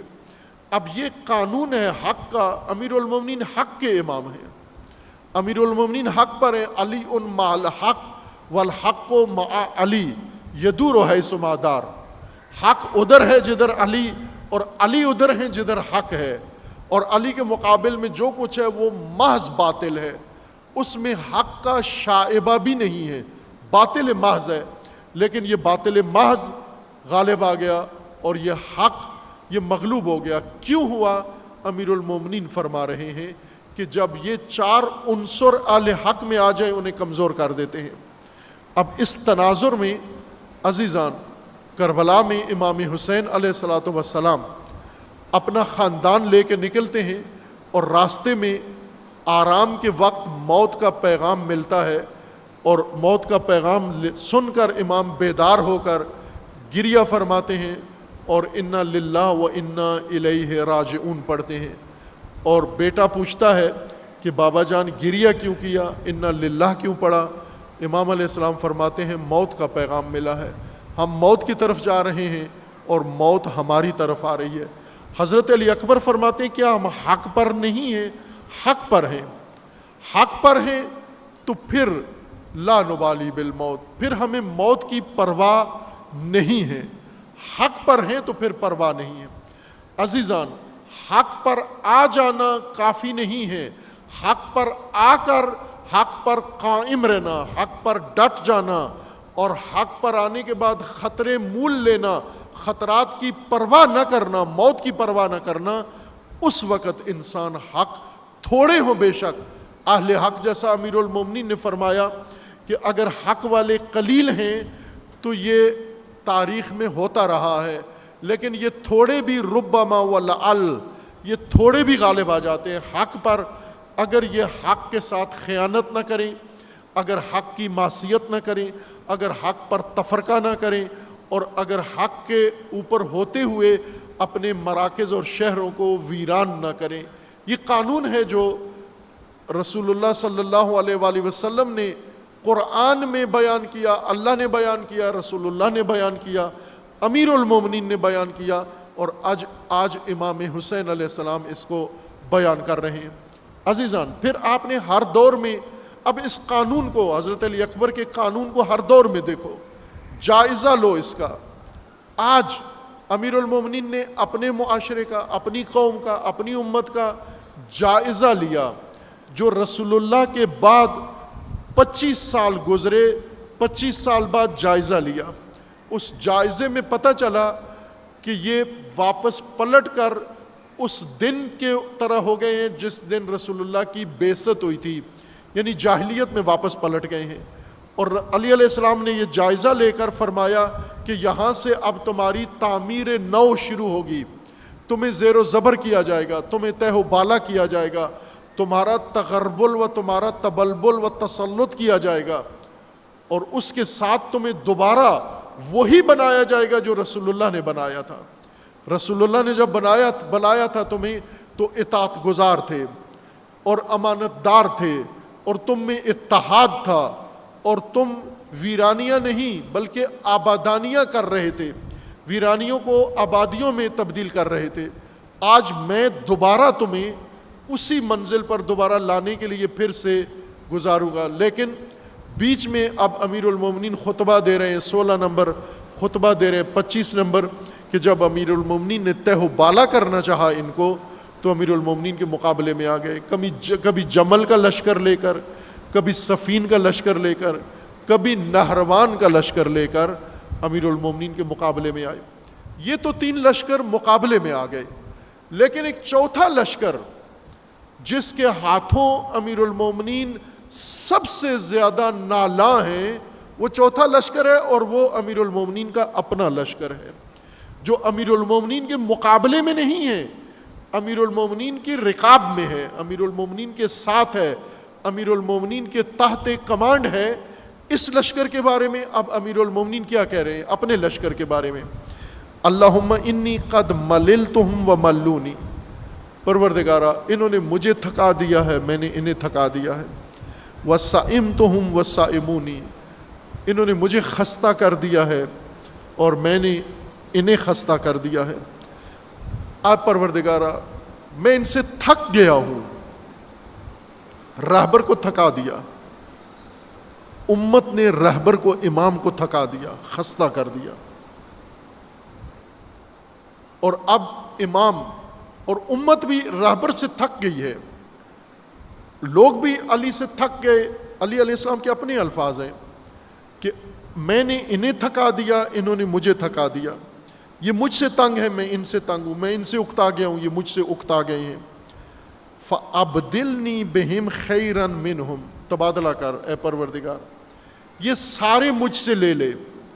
اور یہ امیر المومنین نے کئی اور مناسبتوں سے بھی کہا کہ یہ سارے مجھ سے لے لے, بلکہ کہا کہ میں شامیوں کے ساتھ تبادلے کے لیے تیار ہوں, اپنے دینار دے کے ان کے درہم لینے کے لیے تیار ہوں، اور ایک درہم کے بدلے 10 دینار، یعنی ایک شامی مجھے مل جائے ان صفات والا کہ مطیع ہو، متحد ہو، امانت دار ہو، اور آبادی کرنے والا ہو، آباد کرنے والا ہو، ویران کرنے والا نہ ہو، ایسا ایک شامی مل جائے، میں اس کے بدلے میں 10 کوفی دینے کے لیے تیار ہوں، چونکہ ان کے اندر یہ حق پر ہوتے ہوئے ناکارہ ہو چکے ہیں۔ میں ان سے تھک گیا، یہ مجھ سے تبادلہ کر دے، یہ مجھ سے لے لے اور ان سے بہتر مجھے عطا کر۔ وَأَبْدِلْهُمْ بِشَرًّا مِّنِّي، اور مجھے بھی تبدیل کر دے، انہیں مجھے ان سے لے کر مجھے اور جمعیت دے اور انہیں اور امام دے، وہ امام جو بہت بد ہو ان کے لیے، جو بہت برا ہو ان کے لیے، جو شر ہو ان کے لیے، انہیں وہ رہبر دے چونکہ یہ اس کے قابل ہیں، اور مجھے وہ امت دے جو میرے قابل ہو، جو میری طرح حق پر ہو، حق کے اوپر قائم رہے۔ امیر المومنین فرماتے ہیں اللہم مس قلوبہم کما یماس الملح فی الماء، اے پروردگارہ ان کے دلوں کو پگھلا دے جس طرح پانی میں نمک پگھل جاتا ہے۔ اما واللہ لوددت ان لی بکم الف فارس من بنی فراس، اللہ کی قسم تمہارے بجائے اگر میرے پاس 1000 نفری ہوتی۔ امیر المومنین کی فوج بہت زیادہ تھی، 60,000 سے بھی اوپر تھی، اور بعد میں امام حسن کی فوج بھی یہی تھی، 60,000 سے اوپر فوج تھی، شامیوں کی اس سے کمتر تھی، لیکن اس فوج کی حالت ایسی تھی جو امیر المومنین نے بیان کی ہے۔ اور پھر شعر پڑھا کہ وہ بنی فراس کے 1000 سوار میرے پاس ہوتے تو اس لشکر سے، ان 60,000 سے بہتر وہ 1000 ہوتے۔ لو دعوت اتاک منکم، جب تو انہیں بلاتا ہے تو یہ تیزی کے ساتھ دوڑتے ہوئے گھوڑا سوار آپ کے پاس آ جاتے ہیں۔ یہ خطبہ امیر المومنین علیہ السلام نے کوفہ میں منبر پہ دیا، اور اس میں آئندہ کی پیشگوئی کر دی کہ یہ تم سے حکومت لے لیں گے، چونکہ حق پر ہوتے ہوئے سست ہو، متفرق ہو، تفرقہ ہے، اختلاف ہے، خیانت کار ہو، مفاد پرست ہو، خودخواہ ہو، اور حق پرست نہیں ہو، حق پر ہوتے ہوئے حق مدار نہیں ہو، حق پر ہوتے ہوئے حق محور نہیں ہو، حق پر ہوتے ہوئے باطل والوں سے بدتر عمل کرتے ہو تم، اس صورت میں شکست تمہارا مقدر ہے، اور وہ تم سے عنقریب یہ اقتدار چھین لیں گے۔ اور پھر تاریخ نے بتا دیا کہ وہ اقتدار انہوں نے چھین لیا۔ عزیزان من، اب دوبارہ پھر یہی کوفہ ہے، اور پھر علی کا بیٹا ہے، اور پھر علی کا پوتا ہے، اور پھر اسی راستے پر ہیں۔ اور اب کیا صورتحال ہے؟ اب یہ کہ 60,000 لشکر امیر المومنین کے ساتھ نہیں ہے، امیر المومنین کے ساتھ بچے، خواتین، بوڑھے سب ملا کے کل مدینہ سے جو آئے 82 افراد ہیں، اور چند ایک راستے میں امیر المومنین کے ساتھ ملے۔ البتہ چند ایک کرائے کے بھی لوگ تھے جو مکہ سے امیر المومنین نے، سید الشہداء علیہ السلام نے ایک قافلہ بنو امیہ کا اسے پکڑا، اسے مال منال لیا، ان کے خچر، ان کے گھوڑے، ان کے اونٹ اور ان کے مالکین اور ان کے ڈرائیور یہ سید الشہداء نے کرائے پہ ساتھ رکھ لیے۔ یہ کربلا تک امام کے ساتھ رہے، اور کربلا میں پھر عصر عاشور انہوں نے امام سے کرایہ وصول کیا، اور گھوڑے خچر لے کے کربلا سے نکلے، اور نکلتے ہی ان کو ڈاکوؤں نے لوٹ لیا، گھوڑے چھین لیے، جو کرایہ امام حسین نے دیا تھا وہ ان سے لے لیا، اور ان سب کو قتل کر دیا۔ کربلا سے باہر جا کر کرایہ دار قتل ہو گئے۔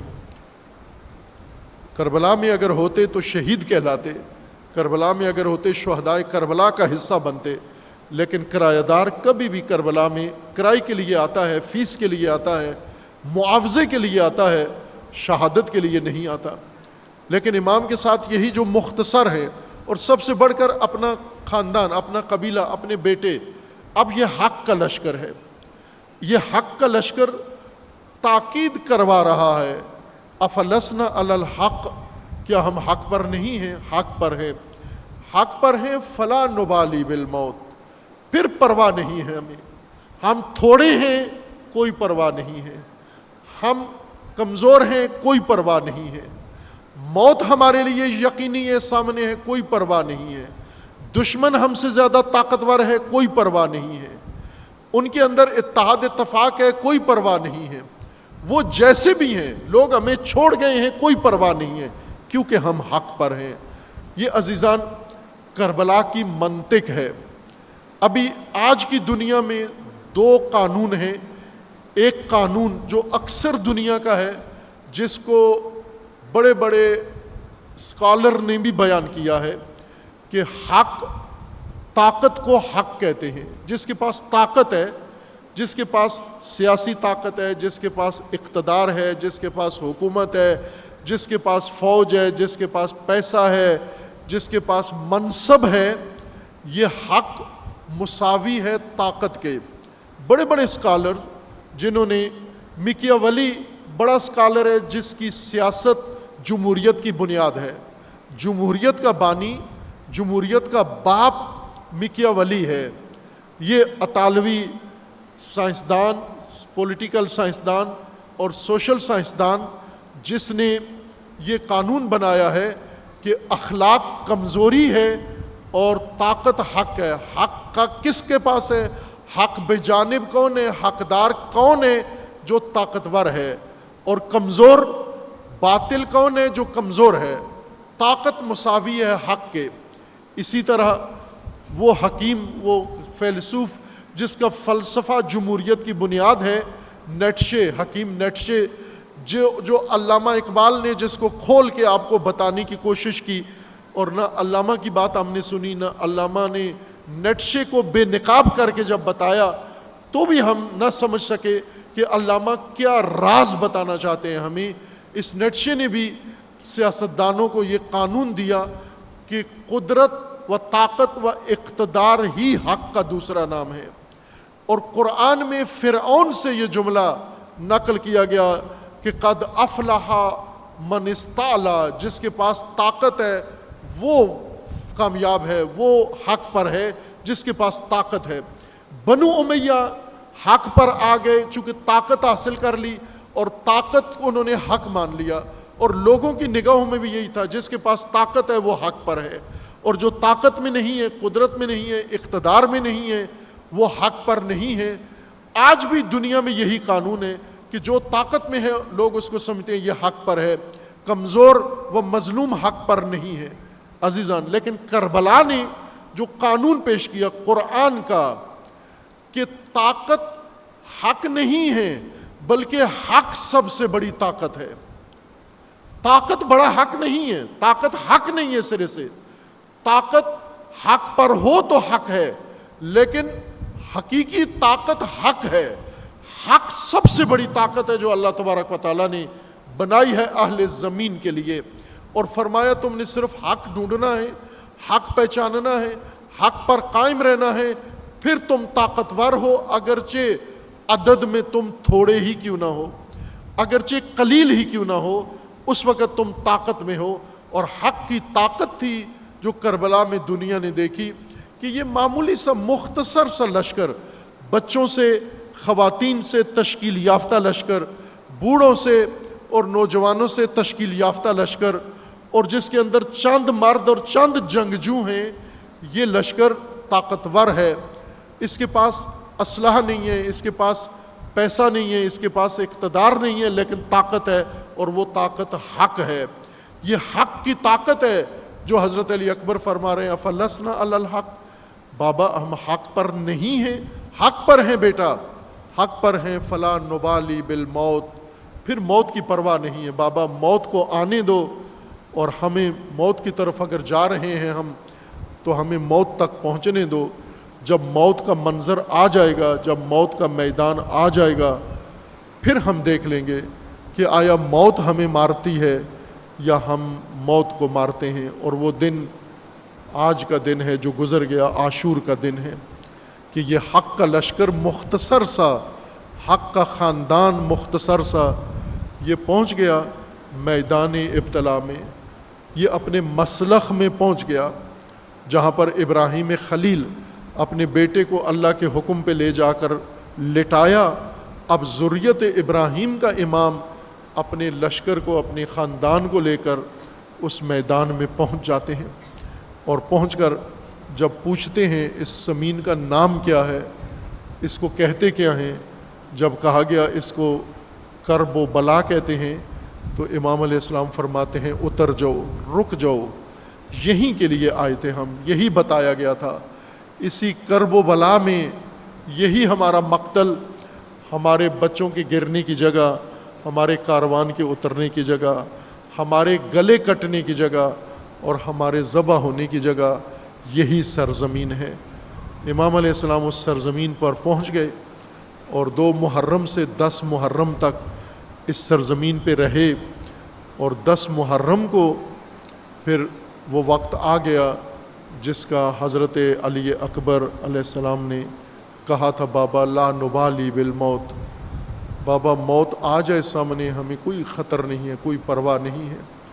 پھر ایک ایک کر کے پہلے انصاری اور پھر ہاشمی ایک ایک کر کے موت سے ٹکرائے، موت کو پچھاڑ دیا، موت کو مار دیا، اور خود زندہ جاوید ہو گئے، خود تاریخ کی ابدی حقیقت بن گئے۔ اور پھر ایک منظر ایسا کربلا میں آیا کہ جب موت مر گئی اور اہل حق شہید ہو گئے، آل حق کے لاشیں خیمہ امام حسین میں پڑے ہوئے تھے۔ امام حسین علیہ الصلوۃ والسلام کو شہید کر کے اب لشکر عمر سعد سے پوچھتا ہے اب کیا حکم ہے، اگلا کیا کام کرنا ہے، اگلا مرحلہ کیا ہے۔ عمر سعد ان کو حکم دیتا ہے کہ تمام شہیدوں کے سر ان کے تن سے جدا کیے جائیں، چونکہ تمام شہداء سید الشہداء علیہ السلام لے کر گنج شہداء میں خیمہ میں پہنچا چکے تھے۔ لشکر عمر سعد آتا ہے، آ کر ایک ایک شہید کو اٹھا کے دوبارہ مقتل میں لے جاتے ہیں۔ شہداء کو، لاشوں کو لٹا کر جس نے جس ہاشمی کو، جس انصاری کو شہید کیا تھا، اسی کو کہا گیا کہ اس شہید کا، مقتول کا سر کاٹ لو اور اسے لے کر کوفہ جاؤ اور اپنا انعام لو۔ ان لعینوں نے ایک ایک کر کے ان شہداء کے سر کاٹے۔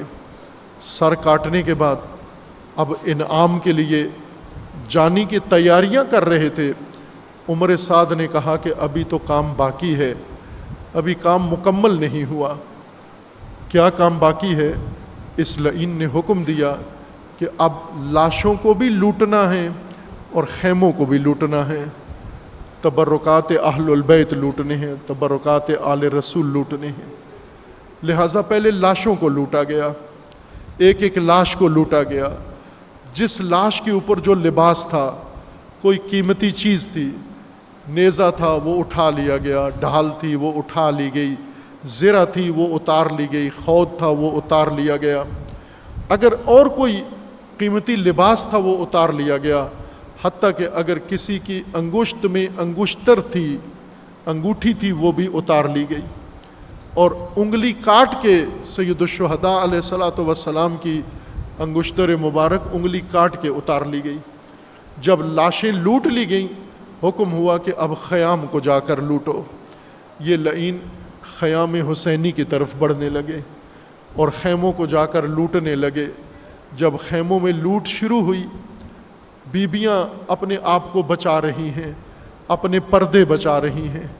ایک خیمے میں یہ لعین جاتے ہیں نیزے لے کر، دندناتے ہوئے، شور و غل کرتے ہوئے، شور شرابہ کرتے ہوئے، بے حرمتی کرتے ہوئے، حتاکی کرتے ہوئے خیموں میں گھس جاتے ہیں۔ جو چیز خیمے میں نظر آتی ہے اٹھا لیتے ہیں۔ جب خیمے کے سامان اتار لیا گیا، سامان اٹھا لیا گیا، لوٹ لیا گیا ہر خیمے سے، عمر سعد ان کو حکم دیتا ہے کہ اب بیبیوں کے پردے بھی لوٹ لو۔ ان لعینوں نے سامان لوٹنے کے بعد بیبیوں کے پردے لوٹنا شروع کر دیے۔ ایک ایک بیبی کے سر سے چادر اتارنا ہر لعین جاتا ہے اور بیبیاں اپنے پردوں کو بچاتی ہیں۔ جناب فاطمہ بنت حسین، فاطمہ بنت حسین جو کربلا میں موجود ہیں، سید الشہداء علیہ السلام کی یہ بیٹی، نازنین بیٹی، شبیہ فاطمہ زہرا، یہ شکل و صورت میں ہو بہو فاطمہ زہرا تھیں. اور امام حسین علیہ السلام فرماتے ہیں کہ جب ہمیں اماں زہرا کی زیارت کے شوق ہوتا تھا، اشتیاق ہوتا تھا، ہم بیٹی فاطمہ کو سامنے بٹھا کر دیکھ لیا کرتے تھے. بیٹی یہ روایت کرتی ہیں کہ ایک لعین میرے خیمے میں آیا اور آ کر نیزے سے میرا مقنا اتارنے لگا، میرے سر کے اوپر پردہ اتارنے لگا، میرا نقاب اتارنے لگا. بی بی فرماتی ہیں میں نے دونوں ہاتھوں سے اپنا مقنا تھام لیا، پکڑ لیا، اور وہ نیزے سے اتار رہا تھا. میں اپنا مقنا بچا رہی تھی اور اسی طرح وہ نیزے سے زور لگا کر آخرکار اس نے میرا مقنا اتار لیا. میرا سر برہنہ ہو گیا. مومنو عزادارو، جب بی بی فرماتی ہے میرا سر برہنہ ہو گیا تو میں وہیں بیٹھ گئی، اپنے ہاتھوں سے اپنا سر ڈھانپ لیا. چونکہ یہ لعین خیموں میں موجود تھے اور میں ان کے سامنے سر برہنہ ہونا گوارا نہیں کر سکتی تھی، لہٰذا میں بیٹھ گئی. بیٹھ کر میں نے اپنا چہرہ زانوؤں میں چھپا لیا اور اپنا سر اپنے ہاتھوں سے اور باہوں سے چھپا لیا. اور فرمایا پھر چیخ و پکار سنتی رہی، لوٹ مار جاری رہی. پھر تھوڑی دیر کے بعد خاموشی چھا گئی. مجھے اندازہ تو ہو گیا کہ لوٹ کے چلے گئے ہیں، لیکن میں سر نہیں اٹھا رہی تھی چونکہ میرے سر پہ چادر نہیں تھی، میرے سر پہ مقنا نہیں تھا، اس لیے میں منتظر تھی مجھے پردہ مل جائے تو میں اب اٹھ کے دیکھوں کہ کیا ہوا. اتنے میں بی بی فرماتی ہیں میرے کندھے پر ہاتھ آیا اور ہاتھ کے ساتھ آواز آئی، فاطمہ بیٹی اٹھ جا، لعین چلے گئے ہیں، لوٹ ختم ہو گئی ہے.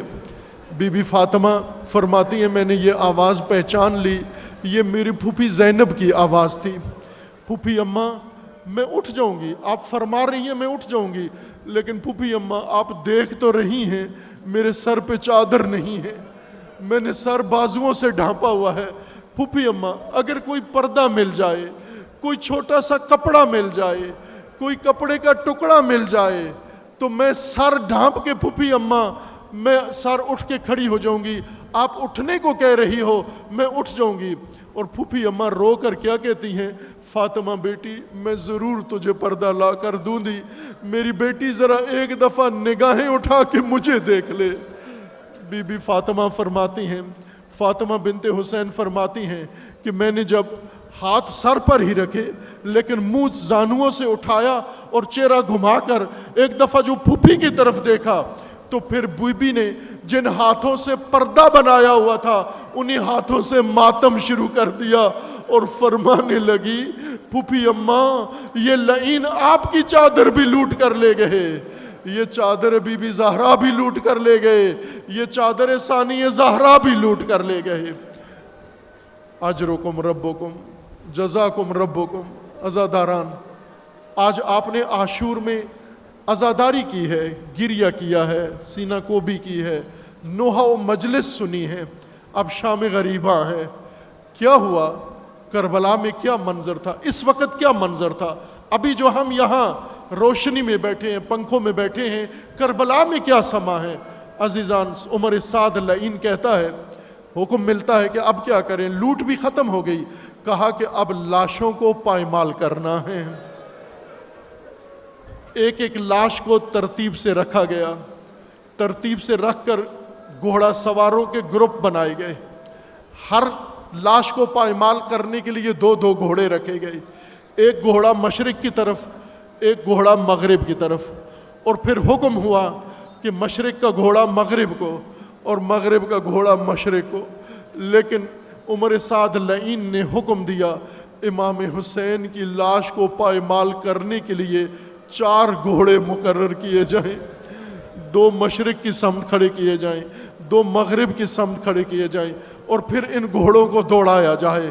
اور پھر پائمالی شروع ہوئی، مشرق کے گھوڑے مغرب کو دوڑے، مغرب کے گھوڑے مشرق کو دوڑے، اور پھر لاشیں پائمال ہوتی رہیں، بیبیاں دیکھتی رہیں، برہنہ سر بیبیاں، ہراساں بیبیاں، یتیم بچے دیکھتے رہے اپنی آنکھوں سے، جلے ہوئے خیموں کے اندر دیکھتے رہے کہ اب لاشوں کو پائمال کیا جا رہا ہے.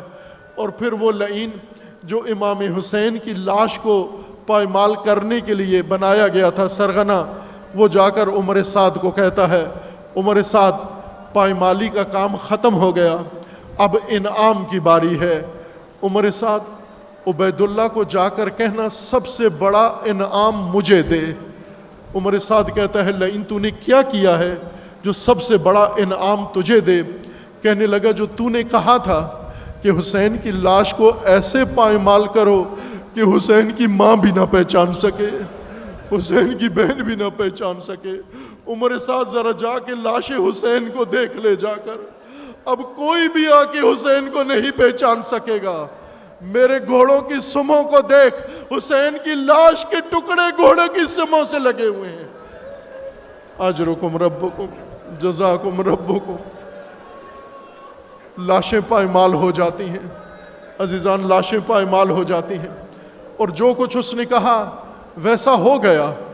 جب بی بی زینب سلام اللہ تعالی علیہا جب اجازت ملتی ہے لاشوں کے پاس بیبیوں کو آنے کی، پائمال لاشوں کے پاس بیبیوں کو آنے کی اجازت ملتی ہے، تو حمید ابن مسلم لکھتا ہے یہ قیامت کا منظر جس میں نے دیکھا کہ سب کربلا رو رہی تھی، جہاں پر کربلا کا ذرہ ذرہ رو رہا تھا، اس قیامت کے منظر پر حمید کہتا ہے میں نے دیکھا کہ یہ جانور اور گھوڑے بھی رو رہے تھے اس منظر کو دیکھ کر۔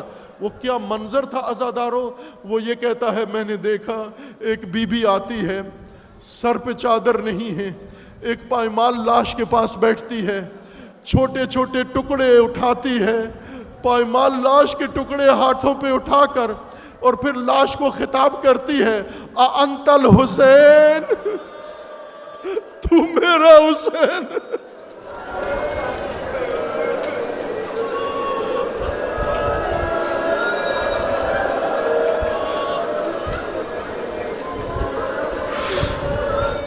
تو میرا حسین ہے، تو فاطمہ کا حسین ہے، میں نے تو یہ حسین مقتل میں نہیں بھیجا تھا، یہ حسین جس کے تن پہ سر نہیں ہے، جس کے جسم کا کوئی حصہ سالم نہیں ہے، یہ ٹکڑے ہاتھوں پہ اٹھاتی ہے، ہاتھوں پہ اٹھا کے بلند کر کے آسمان کی طرف دیکھتی ہے اور فرماتی ہے اللہم تقبل منا ھذا القربان، خدایا یہ قربانی قبول فرما۔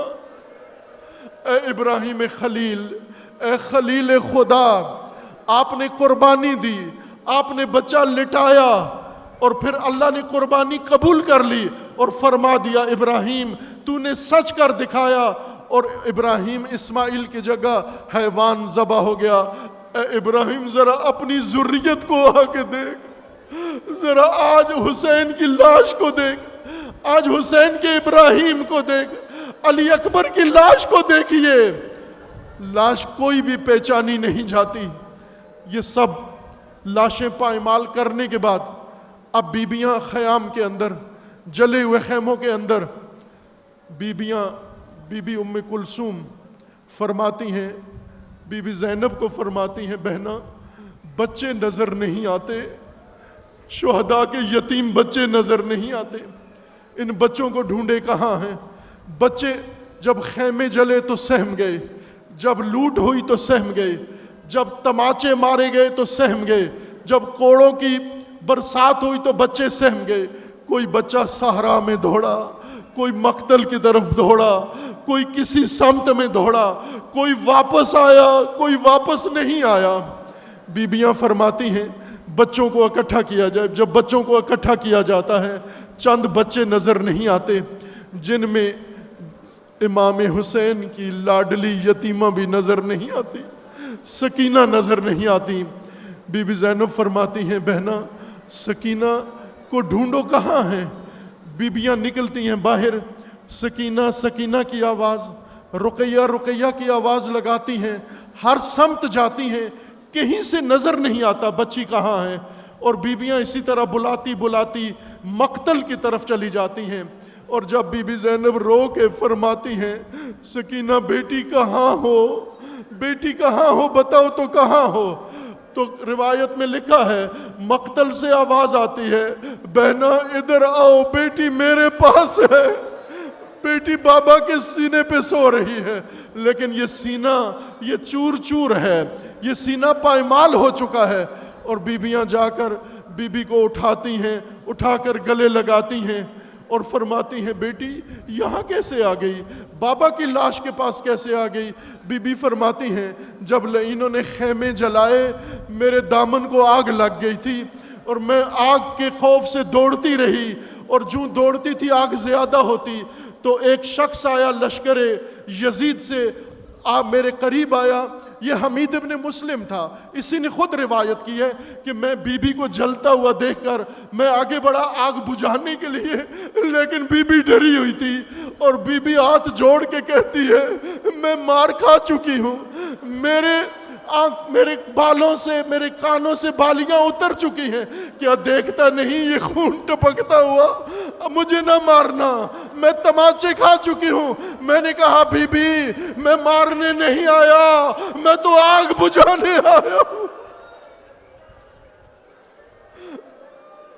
میں تو زہرا کے گلستان کے پھول کو جلتا ہوا دیکھ کر میں تو آگ بجھانے آیا ہوں۔